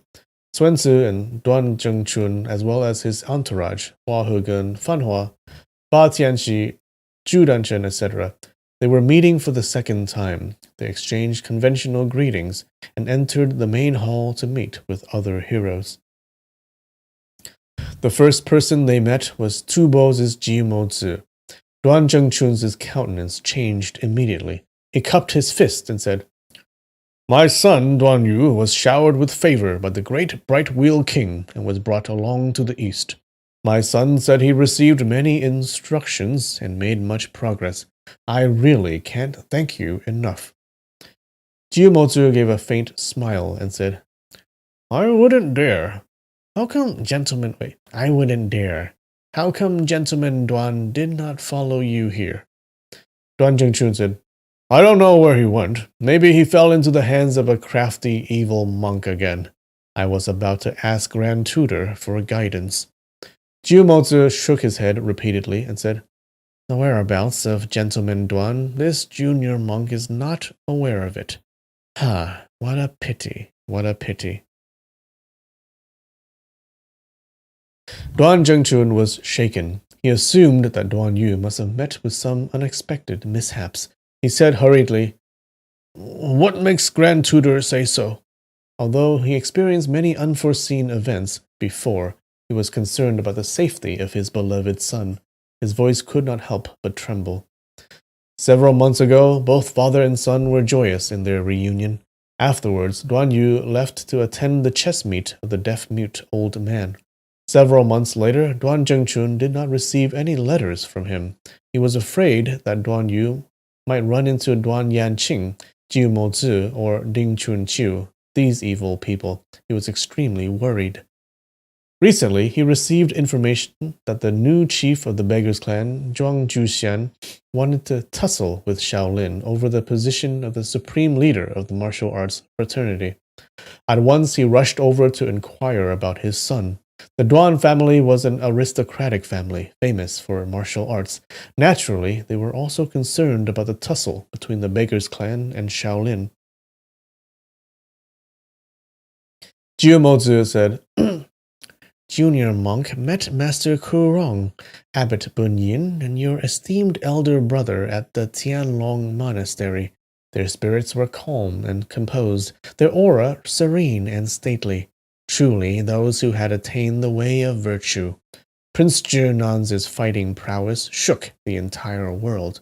But how come you show deep affection towards your children? Duan Zhengchun calmed down and pondered. It is useless to panic. Even if you were met with some unexpected mishaps, this foreign monk would simply look down on me. He said, It is human nature to love one's children. If people don't bear and raise children to or protect them, there would be no one left in this world. I am only a common folk. How can I be compared with the Grand Tutor, an eminent monk with no care or worries? Jiumozu smiled faintly and said, When junior monk met your esteemed son for the first time, he was a brilliant youngster with extraordinary gifts. I knew he would definitely bring great honor to the Duan family. In the future, he will be a learned and virtuous emperor of Dali. It is really the good fortune for the millions of people under the southern sky. Immediately after, he gave a long sigh and said, Alas, what a pity. Gentleman Duan's good fortune is not deep. He saw Duan Zhengchun turn pale again. He smiled faintly and said, Upon arrival in the Central Plains, he saw a beautiful lady. Henceforth, he groveled at the feet of this lady. What a lofty aspiration or a great goal. He cast them all aside. What lofty aspiration or great goal? He cast them all aside. If this lady traveled east, he would simply follow east. If she traveled west, he would simply follow west. Anyone can easily tell that he is a loafer, a philanderer, who does not engage in honest work. Isn't that a pity?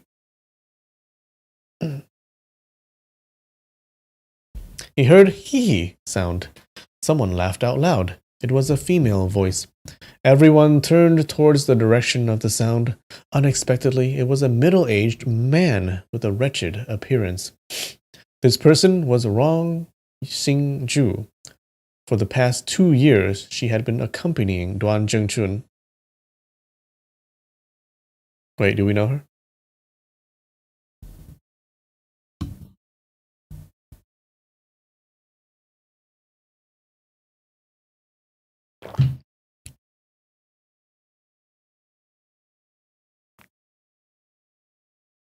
Wait, so it said middle-aged man. It meant middle-aged woman, right?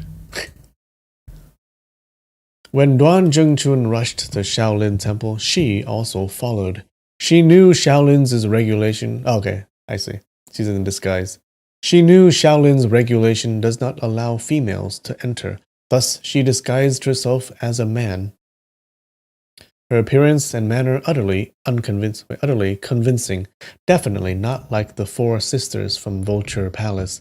However, her voice was still tender and lovely. She could not be compared with her daughter, Ju, who could imitate a man's voice to perfection. Oh, I see. She's a mother of Ju. Gotcha. She saw everyone look at her. She said in a rough voice, Little prince learned from his family, not inferior to his father. Amazing, amazing. Duan Zhengchun was flirtatious and well known for spreading his love everywhere. Yeah, that's what he's spreading. He classified Duan Yu's love for Wang Yuyan as learning from his family. She classified Duan Yu's love for Wang Yuyan as learning from his family, not inferior to his father. Everyone could not help but smile. Duan Zhengchun also laughed out loud and said to Jiumozi, My unfilial son. Jiumozi said, He is not unfilial. On the contrary, he is filial, extremely filial.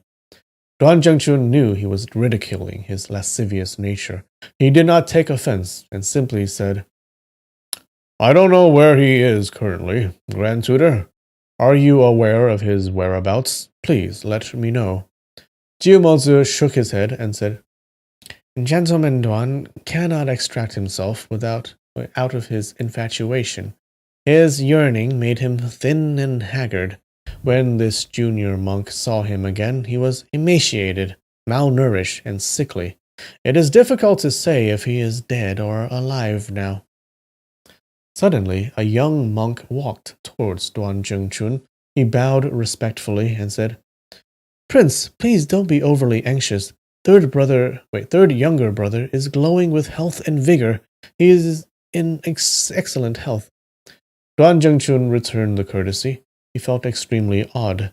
The person seemed to be a young monk from Shaolin, but how come he addressed Duan Yu as third younger brother? He said, Little master, did you see my son recently? The young monk was Suzhu. He said, Yes. That day, third brother and I drank wine at Vulture Palace until we became intoxicated. Suddenly, Duan Yu's voice echoed from outside the main hall. Hey! And heard the conversation between his father and Suzhu. He immediately executed the graceful steps upon the waves and rushed ahead. Both father and son reunited, their joy indescribable. Duan Zhengchun examined his son. Although he seemed to have caught a chill, but he was radiating with health and vigor.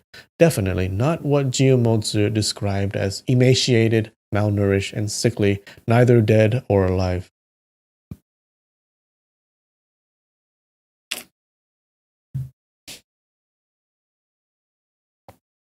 Duan Yu turned around and said to Suzhu, Second brother, you became a monk again? Suzhu was kneeling before the statue of Buddha for quite some time, sincerely repenting his past sins. However, when he saw Duan Yu, he immediately recalled his dream maiden. He could not help but blush, his expression bashful. How could he open his mouth to ask? You wonder if the new Beggars Clan leader who showed up out of nowhere is Iron Mask Dude? That would be very strange. Maybe. Jiumozi pondered. Wang Yuyan must be nearby. If not, no matter the massive disturbance at Shaolin, it can never attract Duan Yu to Mount Shaoxi. Since Wang Yuyan is deeply devoted to her cousin, she would never split up with Mu Rongfu. At once he gathered his energy and said brightly, Gentleman Mu Rong, since you already arrived at Mount Shaoxi, how come you still don't enter the temple to pay respect to Buddha? Gusu Mu Rong enjoys tremendous reputation. Everyone was startled. They pondered, so Gentleman Mu Rong also arrived. Did he have a prior appointment with this foreign monk and came here to make things difficult for Shaolin? However, there was no reply. After a while, Jiumozi's voice echoed back from a distant mountainside. Gentleman Mu Rong, arrive at Mount Shaoxi, enter the temple to pay respect to Buddha, Jiumozi pondered. It seems I guessed wrongly. Mu Rongfu is not at Mount Shaoxi. If not, he would surely hear my call. No reason for him not to reply. He looked up to the sky and laughed out loud. He wanted to say something to cover up the embarrassment, when suddenly a dark, sinister voice transmitted from outside the temple's gate. Mu Rongfu is engaging in a fierce battle with Old Freak Ding. If he can kill Old Freak Ding, he would come to Shaolin and pay his respects. When Duan Zhengchun and Duan Yu heard the voice, their countenances changed immediately. It is overflowing with evil, Duan Yanqing. Oh.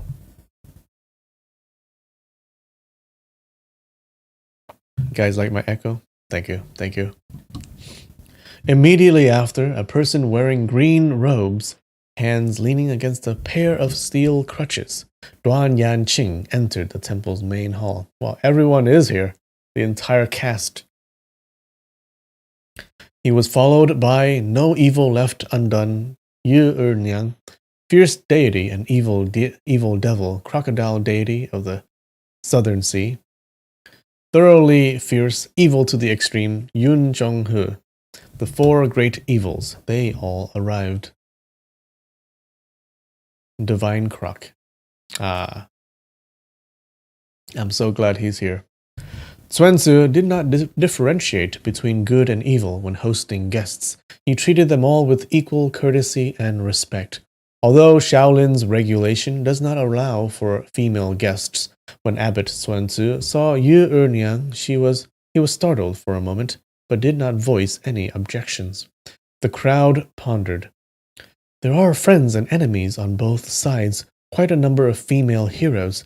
The regulation of not admitting female guests is just a trivial matter. No need to get into dispute for such matters. When the Divine Croc saw Duan Yu, he blushed deep red immediately. He had the intention to turn around and walk away. Duan Yu laughed and said, "My good disciple, are you well?" The Divine Croc heard him call out "good disciple." It was too late to escape. He said fiercely, "Damn stinky master! You still not dead yet?" A lot of people in the main hall did not understand the inside story. They saw this person's appearance was ferocious. Unexpectedly, the gentle and scholarly Duan Yu addressed him as good disciple. It was really odd. Even more strange, he replied and addressed Duan Yu as master. However, his speech was extremely rude. Yu Erniang smiled and said, Ding Chunqiu displayed his divine abilities.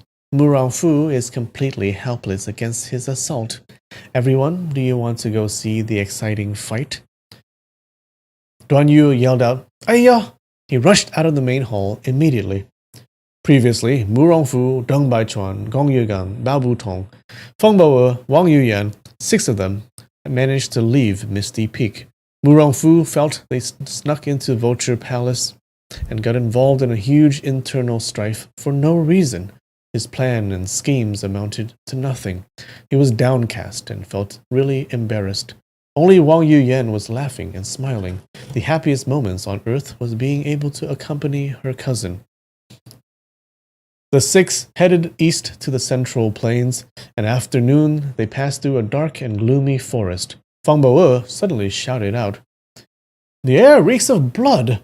He pulled out his broadsword and rushed swiftly towards the source of the stench, thinking, most likely a fight will occur at the place with blood stench. The blood stench was getting heavier.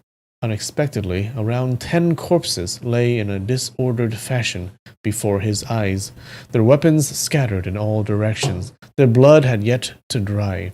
It seemed these people died recently, but the huge battle was clearly over. Feng Boe stamped his feet and said, "What bad luck! I arrived late." Mu Rongfu and the others followed soon after. They saw the clothes on these corpses were ragged and shabby, with cloth pouch attached. They were the beggar clan's members. Gong Yugan said, "Some of them are 4-pouch disciples, some of them are 5-pouch disciples. I wonder how they fell into evil hands." Deng Baichuan said, "Let us bury the corpses."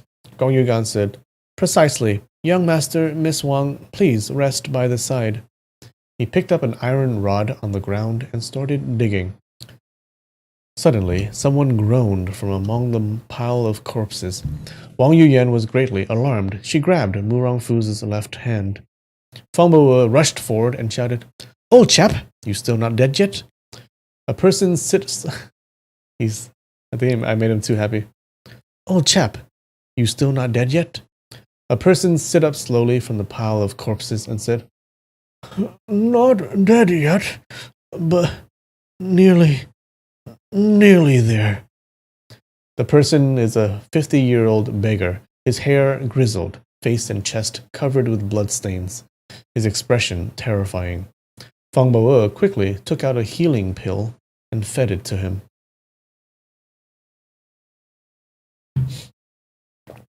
The old beggar swallowed the pill and said, Useless. I suffered 2 slashes in my stomach. I won't live." Feng Boe said, "Who harmed you?"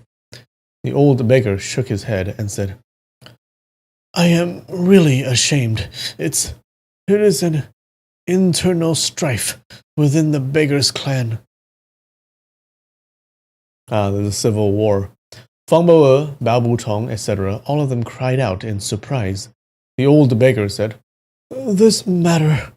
Originally, this matter should not be revealed to outsiders, but since it already reached such a state, I cannot cover up anymore. May I ask for your great name? Many, many thanks for saving me.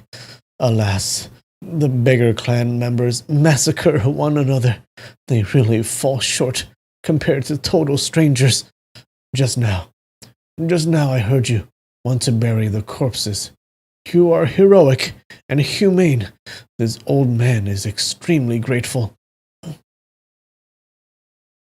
Bao Butong said, Not true. You are not dead yet. Cannot be considered as a corpse. We have yet to bury you. There is no need for thanks. The old beggar said, Brothers from the beggars' clan killed us. They didn't even bury the corpse. How can they be considered good brothers? Really, no better than beasts.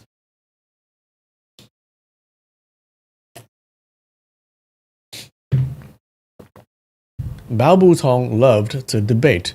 Beast didn't know how to bury corpses. However, he saw Mu Rongfu cast him a meaningful glance, thus he shut up and did not retort. The old beggar said, This old man requests that you pass on information to the beggar clans' Elder Wu. Tell him that our clan's chief Zhuang Juxian is merely a puppet. He completely obeys Zhang Guanqing. I knew it. That traitor! We do not accept the one surnamed Zhuang as the clan's chief. Zhang Guanqing dispatched his men to kill us. Now he wants to kill Elder Wu. Please remind him to be careful.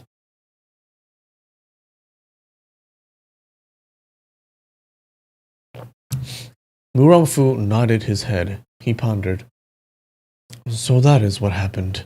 He said, Old chap, please be at ease. We will definitely try to convey this news, but we don't know where your clan's Elder Wu is. The old beggar's eyes were lifeless. He stared vacantly at a distant place and said slowly, I also don't know. Mu Rongfu said, There is no harm. We will simply spread this news around widely. It will eventually reach Elder Wu. When Zhang Guanqing hears it, maybe he wouldn't dare to lay his hands on Elder Wu anymore. The old beggar nodded his head repeatedly and said, Precisely. Many thanks.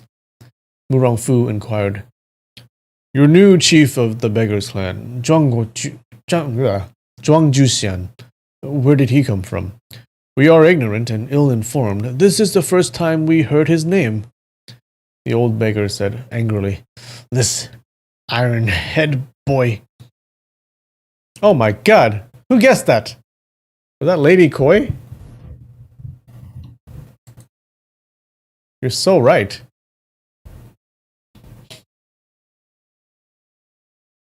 It was Peepzilla? Oh my god. Good job. That was a great guess. Mu Rongfu and the rest were startled. They said in unison, It is that iron-headed freak? The old beggar said, I just came back from Western Xia. I have never seen that chap before. I merely heard it from my brothers in the clan. That chap, originally, he wore an iron mask. Afterwards, Zhang Guanqing removed it for him.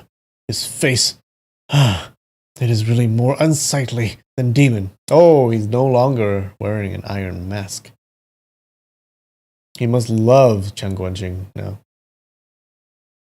This chap possesses superb martial arts.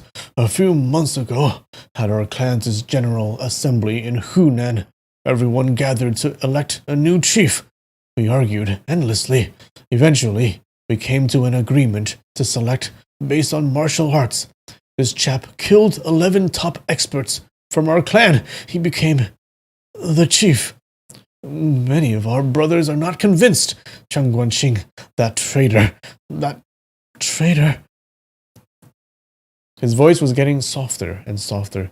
He seemed to be hanging on to his last breath. Deng Baichuan said, "Old chap, let me take a look at your wound first. We will think of how to treat your injuries and discuss it later." The old beggar said, "My stomach is pierced, intestines ruptured.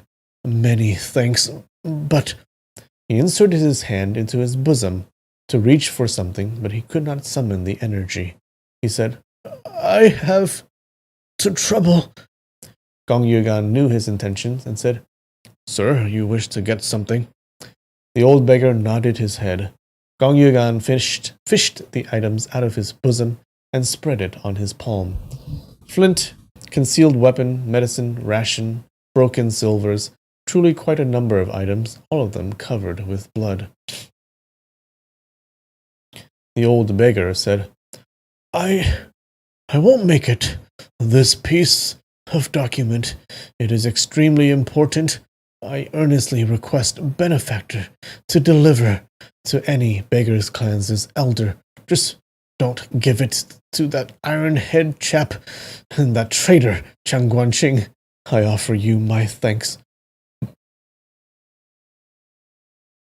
He extended his trembling right hand and lifted a yellow paper from Gong Yugan's palm.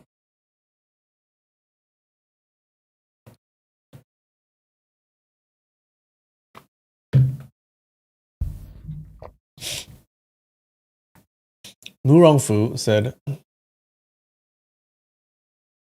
"Sir, please be at ease.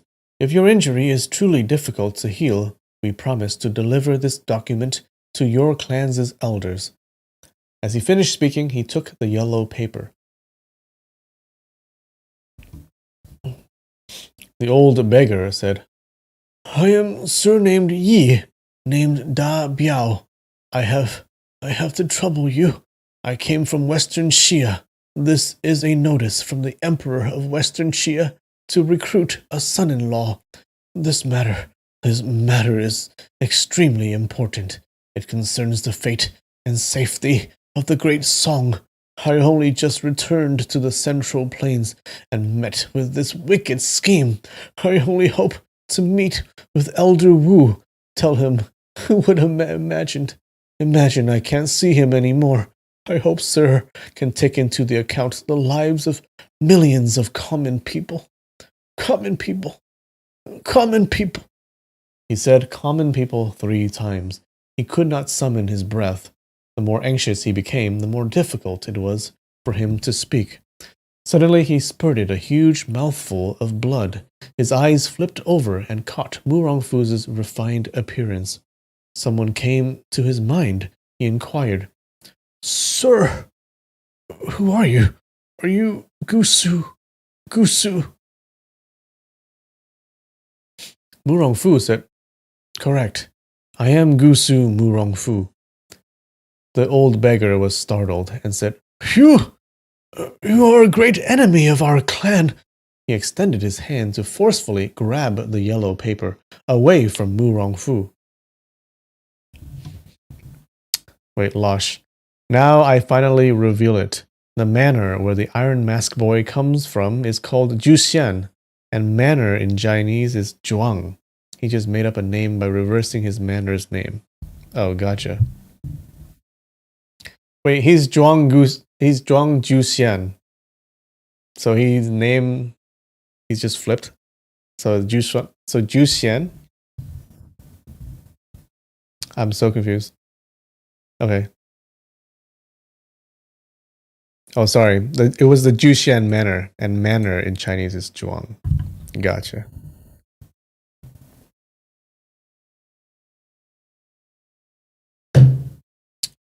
Was it Juxian? Okay. It's Zhuang Juxian. Wasn't it the Juxian Manor? He didn't even reverse it. It was just Juxian.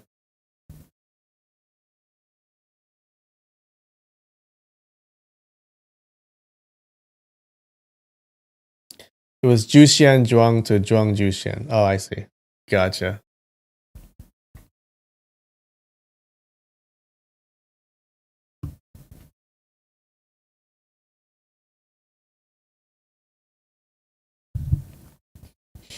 Mu Rongfu allowed him to take the paper. He pondered.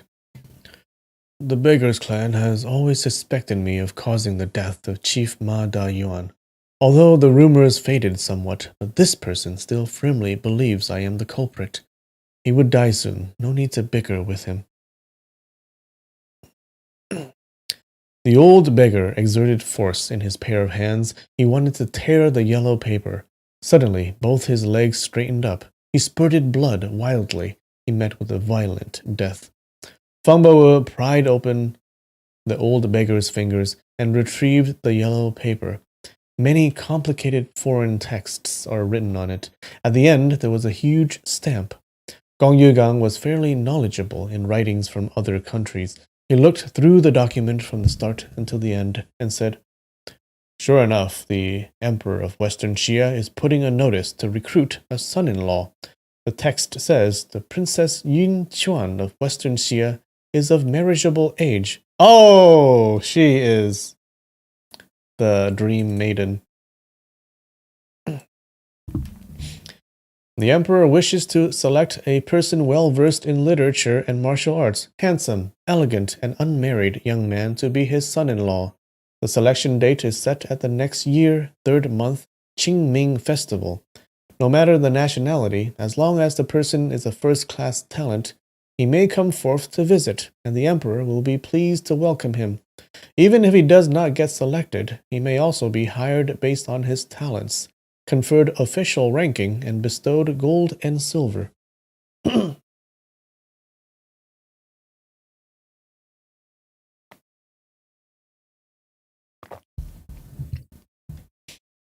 Gong Yugang had yet to finish reading as Feng Bo laughed out loud and said, This friend from the Beggars Clan is ridiculous. He took this notice from Western Xia, didn't tell me he wants to help one of his clan's elders to apply and become the son-in-law of the Emperor of Western Xia. Bao Butong said, Not true, not true. Fourth younger brother, you are not aware. Although those elders from the Beggars Clan are old and ugly, they still have quite a number of young disciples who are well versed in literature and martial arts, handsome and intelligent people. If any one of their disciples becomes the son-in-law of the Emperor of Western Xia, then wouldn't the Beggars Clan enjoy a meteoric rise in status? Suju is the luckiest and unluckiest guy at the same time. What if he gets to become the son-in-law? That'd be really cool. Let's hope he gets his dream maiden, okay?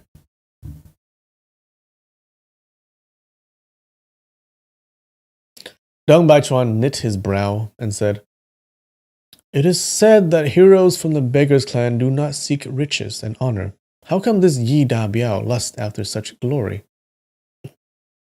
Yeah, no, they want to unite the song and Western Xia, right? Gong Yigan said, Big brother, that old beggar said, This matter is extremely important. It concerns the fate and safety of the great song. Afterwards, he talks about the safety of millions of the common people.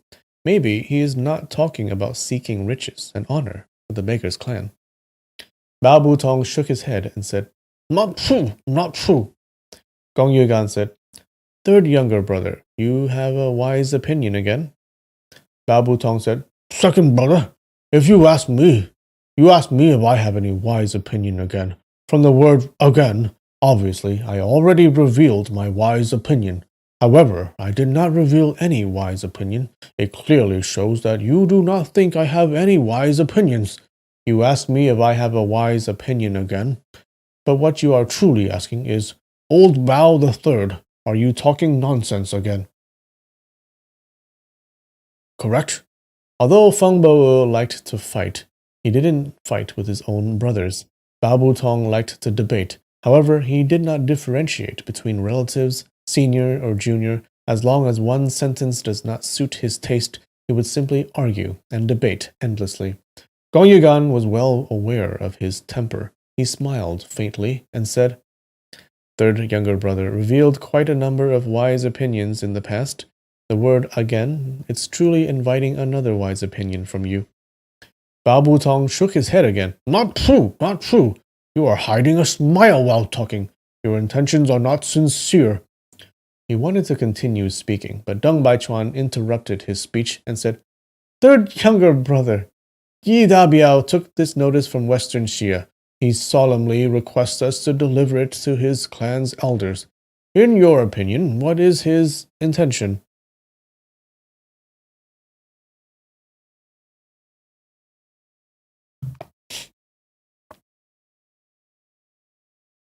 Mu Rongfu glanced. Babu Tong said, I am not Yi Dabiao. How would I know his intentions? Mu Rongfu glanced towards Gong Yugan, seeking his opinion. Gong Yugan smiled faintly and said, My thoughts differ greatly from third brother. He knew that no matter what he says, Bao Butong would surely refute. Thus he spoke frankly. Bao Butong said, Not true, not true. You guessed wrongly. In my opinion, it's exactly the same as yours, completely identical. Gong Yugan laughed and said, This is truly wonderful. Mu Rongfu said, Second brother, what is your opinion?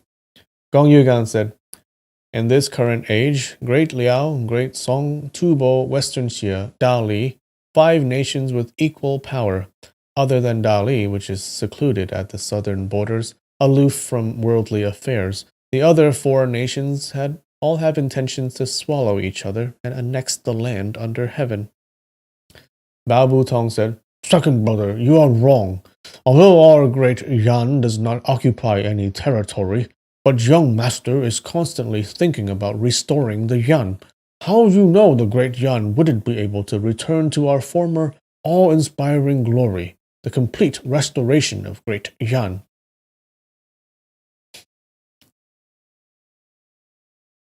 Mu Rongfu, Deng Baichuan, Gong Yugan, Feng Boe, all of them stood tall and upright, their expressions solemn. They said in unison, The ambition to restore our nation, we will never forget. 5 of them pulled out their weapons from its sheath and raised it in front of their chest. The ancestors of Mu Rongfu were an ethnic group of northern nomads. In the turmoil of the 5 northern minorities in central China, the Murong clan invaded the Central Plains. They showcased their awe-inspiring might and established former Yan, later Yan, southern Yan, western Yan, several dynasties. Later on, the Murong clan was wiped out by way of the northern dynasties, and their offsprings scattered in all directions. However, their descendants from father to son, generation after generation, they harbored the desire to restore their nation. From the Sui to Tang dynasties, the Murong clan gradually declined. However, the great aspiration to restore Great Yan still remained as strong as ever. Nevertheless, the possibility became more remote and uncertain.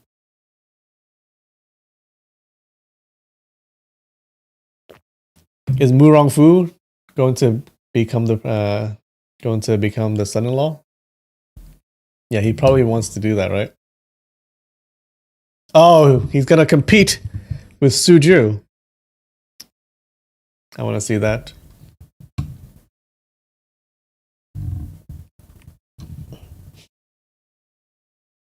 In the final years of later Zhou, the Murong clan produced a general, Murong Yan Qiao.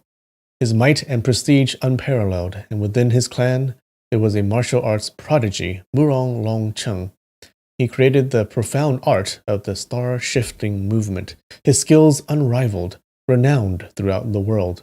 Murong Longcheng did not forget the wishes of his ancestors. He gathered many strong and courageous people and intended to restore his nation.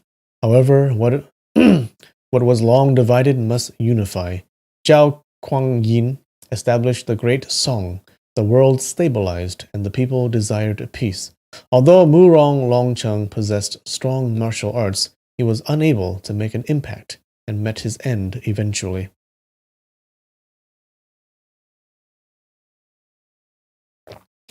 He'd be giving up He break his cousin's heart? He'd be giving up on her? Yep, true. But he'll do it. I think he'll do it. He will do it. I have no doubt about that.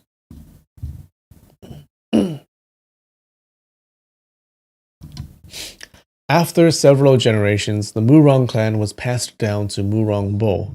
The martial arts and lofty aspirations of Murong Longcheng also passed down entirely to Murong Bo.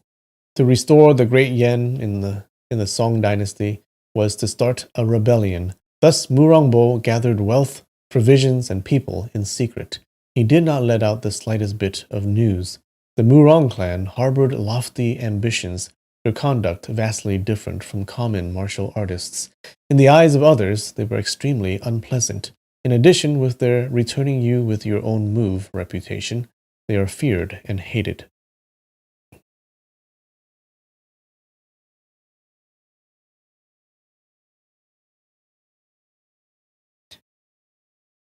She'd be heartbroken and go to Duan Yu. Okay, she can't go to Duan Yu. They're related, right? They're related. They can't end up together, or can they?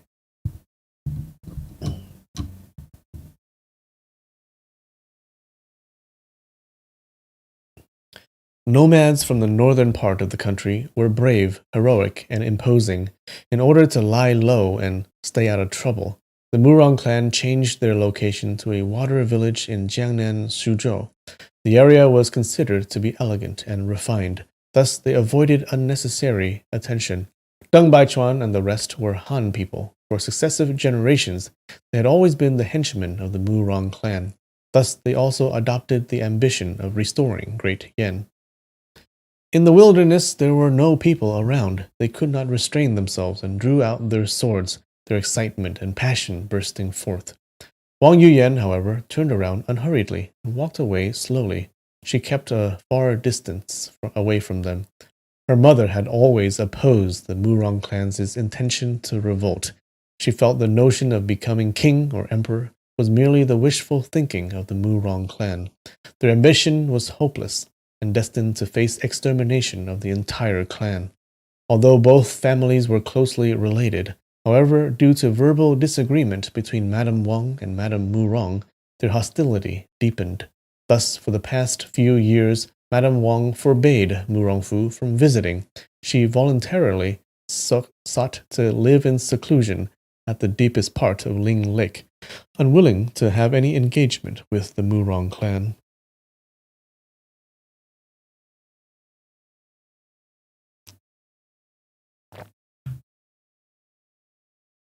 Wasn't the cousin one of the few not his half-sister? Okay, I thought she was his half-sister. Wait, why do I think that? I thought Wang Yuyan was his half-sister.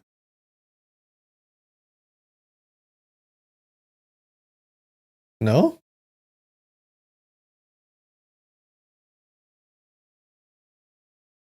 Wait, how do we know that?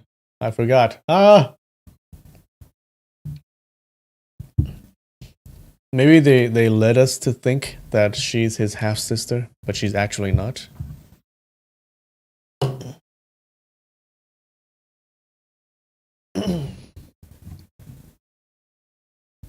That could be it. Okay, maybe. Maybe they still have a chance. Maybe.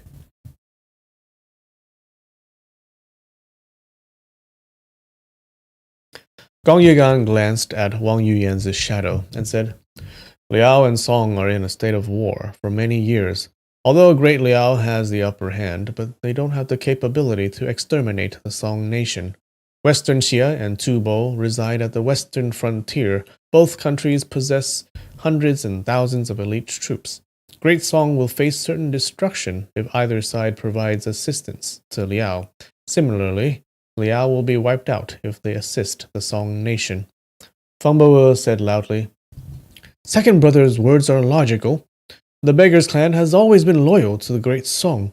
Yi Dabiao returned with this document. He must be hoping for a young hero from Great Song to become the son-in-law of the emperor of Western Xia. If Song and Western Xia are connected by marriage, then they will be invincible.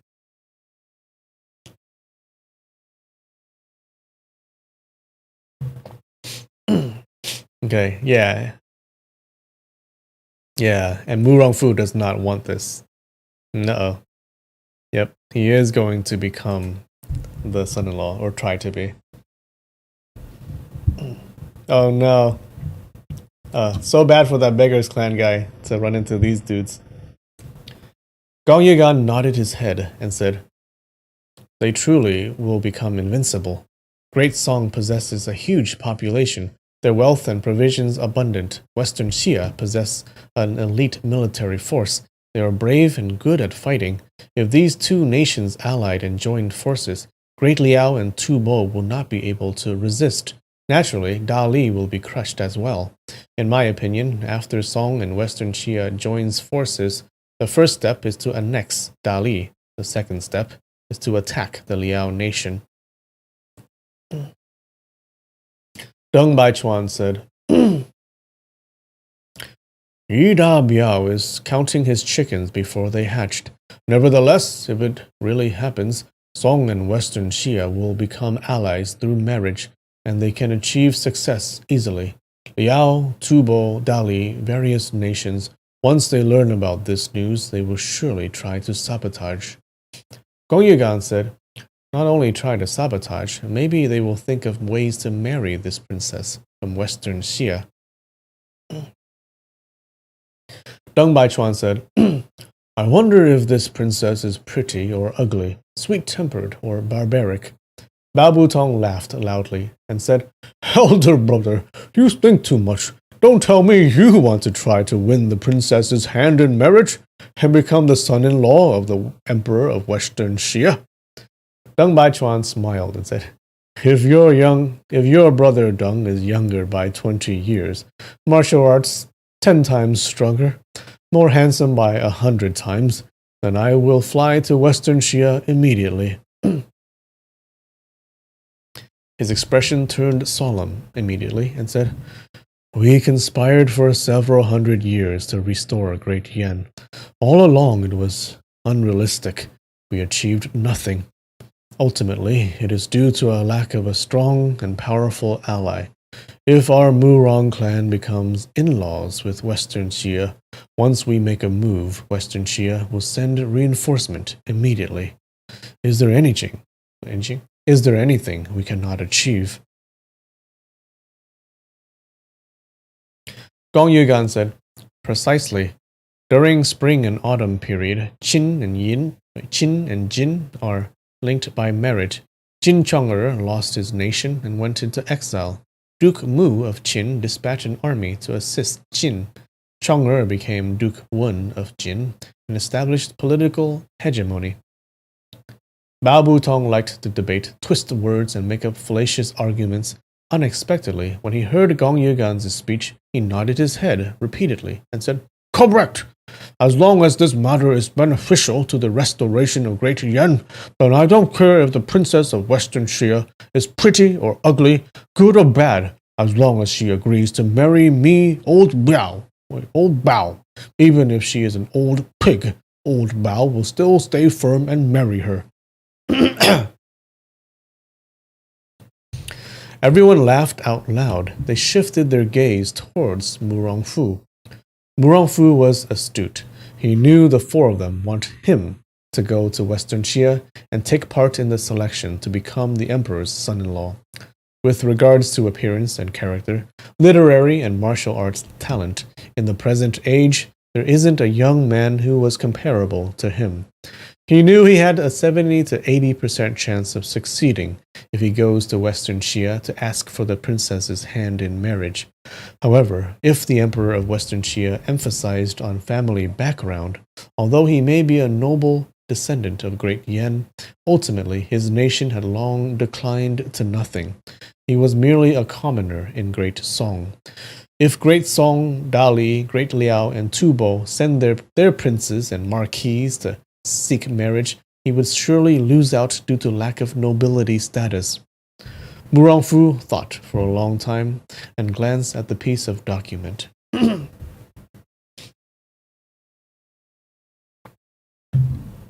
Yeah, you're gonna do it. You're gonna do it. You're gonna do it. Notice that he's not even thinking about his cousin at all. Gong Yugan followed Mu Rongfu for a very long time. He was able to guess his thoughts accurately. The notice is very clear. The selection does not take into account family status, only character and talents. When you become this emperor's son-in-law, nobility title will follow. However, character and skill cannot be awarded by the emperor's edict. Young master, the great ambition of Murong clan that lasted several hundred years, you have to bear the burden.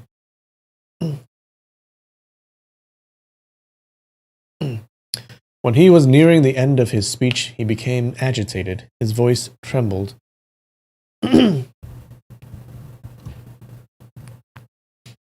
Bao Butong said, "Young master, will become the Duke Wen of Jin.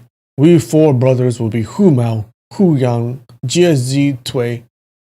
Suddenly he recalled that Jia Zi Tui was burnt to death by the Duke Wen of Jin.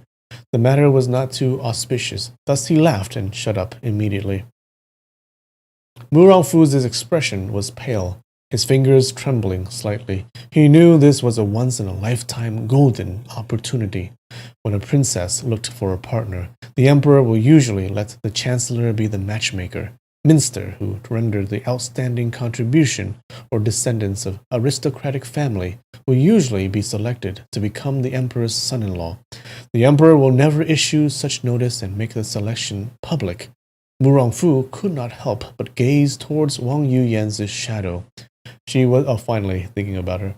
She was standing under a willow tree, right hand holding onto a willow branch, her eyes gazing at the flowing river. Her figure frail and thin, she evoked a sense of pity.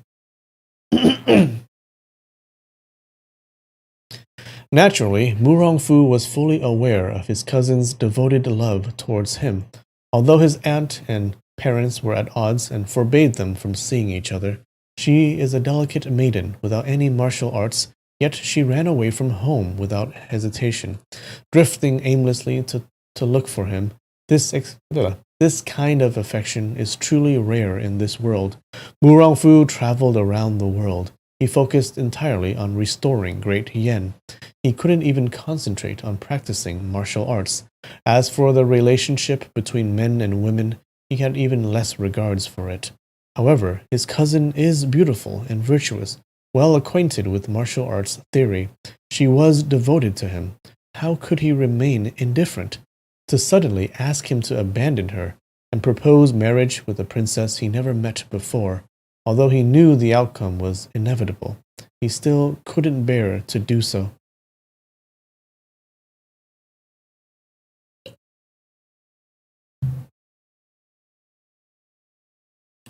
Gong Yigan coughed lightly and said, "Young master, since ancient times, those who accomplish great undertakings are not bothered about trifle matters. A true hero has to break his love barrier."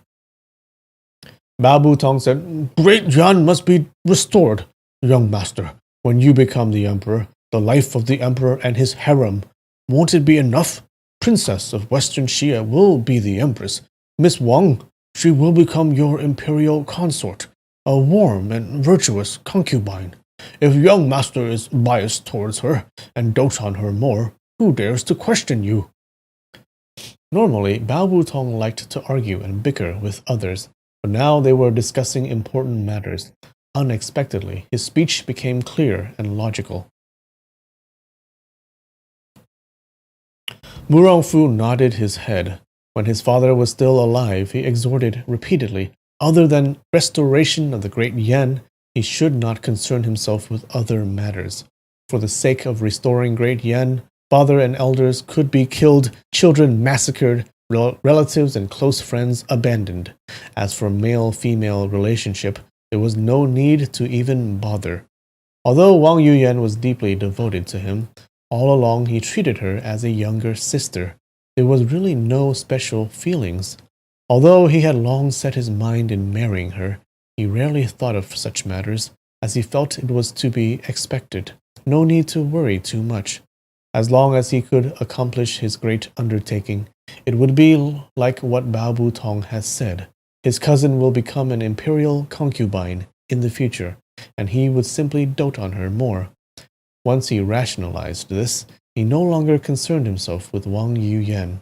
He said, "Everyone is correct. Indeed, this is a golden opportunity for the restoration of Great Yan. But a man must keep his promise. This piece of document, we have to deliver it to the Beggars clan." Oh, okay. He has a little bit of honor.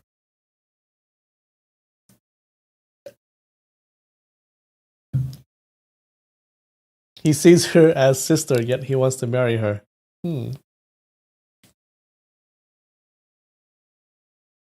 Yeah, a lot of that going on.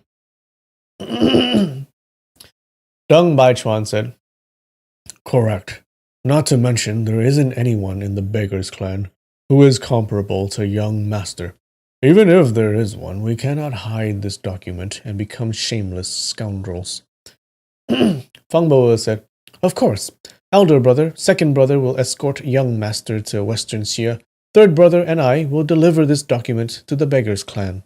Next year's Qingming festival is still a long time away. There is plenty of time for the Beggars clan to pick a candidate. They cannot accuse us of taking advantage of them." Murongfu said, Our conduct must be upright. I will personally deliver this document to the Beggar clan's elders. After that, we will go to Western Xia." Deng Baichuan applauded and said, "Young master is right. We cannot allow the slightest bit of complaint from others." Gong Yugang, Bao Butong, and Feng Bo all nodded their heads at the same time. At once they started burying the dead bodies of the Beggar clan's elders. Murongfu called out to ask Wang Yuyan to come over. He said, "Cousin, these Beggar clan's members are killed by someone. It involves an extremely important matter. I have to personally go to the headquarters of the Beggars clan as soon as possible. I'd like to escort you back to Mantua Manor first." Wang Yuyan was startled and said quickly, I don't want to go home. If mother sees me, she will surely kill me." Murongfu laughed and said, "Although her temper is violent, but you are her only daughter. How can she be willing to kill you? At most, she will criticize you, that's all." Wang Yuyan said, No, I don't want to go home. I will go together with you to the Beggars clan." Bam, he doesn't even want to tell her. He just wants to get rid of her. Since Murongfu had set his mind to propose marriage in Western Xia, he felt extremely apologetic. He pondered, "For the time being, I will go along with her and decide later."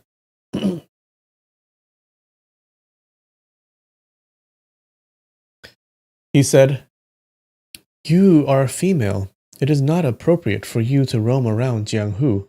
Don't go to the headquarters of the Beggars clan. Since you don't want to return to Mantua Manor, then you can simply stay at my home in the Basin of Swallows. Once the matter is settled, I will come and visit. How about it?" Wang Yuyan blushed deep red. She was secretly delighted. Her lifelong wish was to marry her cousin and stay in the Basin of Swallows. Now Murongfu said he wanted her to stay in the Basin of Swallows, although it was not akin to a marriage proposal. But his intention could easily be inferred. Oh no. She did not say anything and lowered her head slowly. Her eyes exuded a peculiar radiance. Deng Baichuan and Gong Yugan glanced at each other. They felt a twinge of guilt having to deceive this innocent and pure lady. Suddenly they heard a pa sound. Feng Bo slapped himself heavily. Wang Yuyan lifted her head and asked curiously, "Fourth brother Feng, what happened?" Feng Bo said, A mosquito stung me." At once, the 6 of them headed eastward. After traveling for 2 days, Duan Yu came along. He chased after them happily and said, "Hey, yo, what a coincidence. Gentleman Mu Rong, Mr. Gong Yu, Mr. Bao, Mr. Feng, Miss Wang, we meet again. Since everyone is heading east, let's just travel together to make the journey more lively." Although Bao Butong loathed him, Duan Yu saved Feng Bo, Mu Rongfu, and Miss Wang before. Thus, he did think it was appropriate to Thus, he didn't think it was appropriate to rebuff him. However, he still mocked and ridiculed him during the journey. Duan Yu turned a deaf ear to his remarks and paid no heed. While en route, they received news of the Beggars clan tussling with Shaolin over the position of chief of the martial arts fraternity. Mu Rongfu, Deng Baichuan, and the rest discussed secretly. If both sides suffer a defeat, then the Mu Rong clan would inevitably benefit from their misfortune. Maybe they could even obtain the title of the chief of the martial arts fraternity, thereby commanding the heroes of Jianghu. It was really a great opportunity to catapult them to power. They definitely could not let this chance pass by. At once, they rushed to Shaolin. Unexpectedly, when they arrived at the base of the Mount Shaoxi, they met the old freak of Xingxiu, Ding Chunqiu.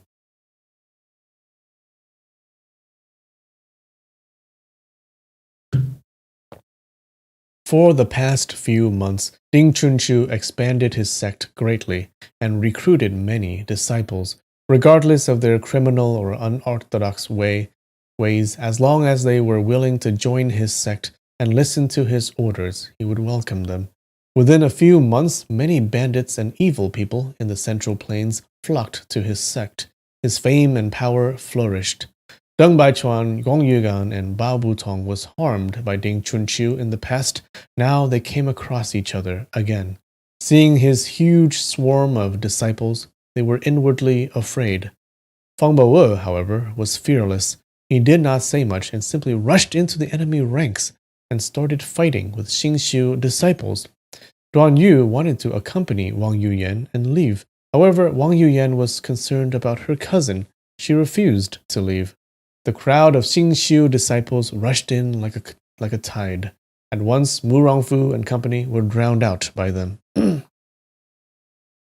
Duan Yu executed his graceful steps upon the waves and dodged the Xingxiu disciples.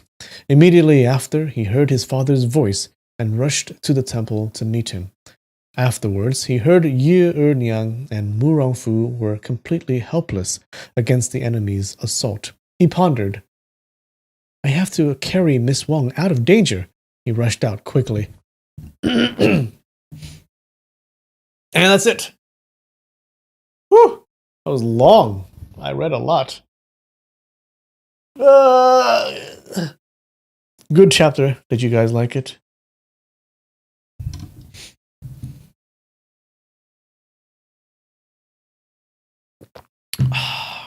Dum, dum, dum, dum, dum. That's some good stuff. Looks like it's setting up some exciting things to happen in the future. Yeah. So I'm pretty sure that the princess is the dream maiden that Suchu encountered in that ice cave, or ice cellar. So I think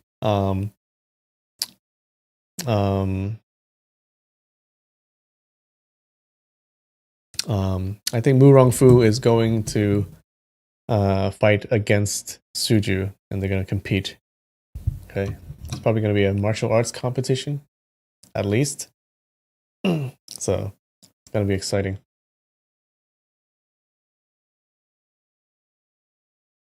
Did we do the whole chapter? No. Last week, I didn't read up to half. I read like 1/3. So yeah, it was extra long this week.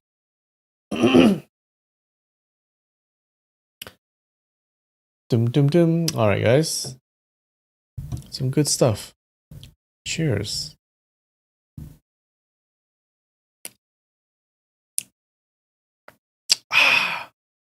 All right. Well, that's it. Thanks for coming. I love you guys. and I will see you next week. Bye. Next week when we finish the Japanese prefectures. Okay, 100%. Let's go for that. All right. Yeah. See you next week. Bye.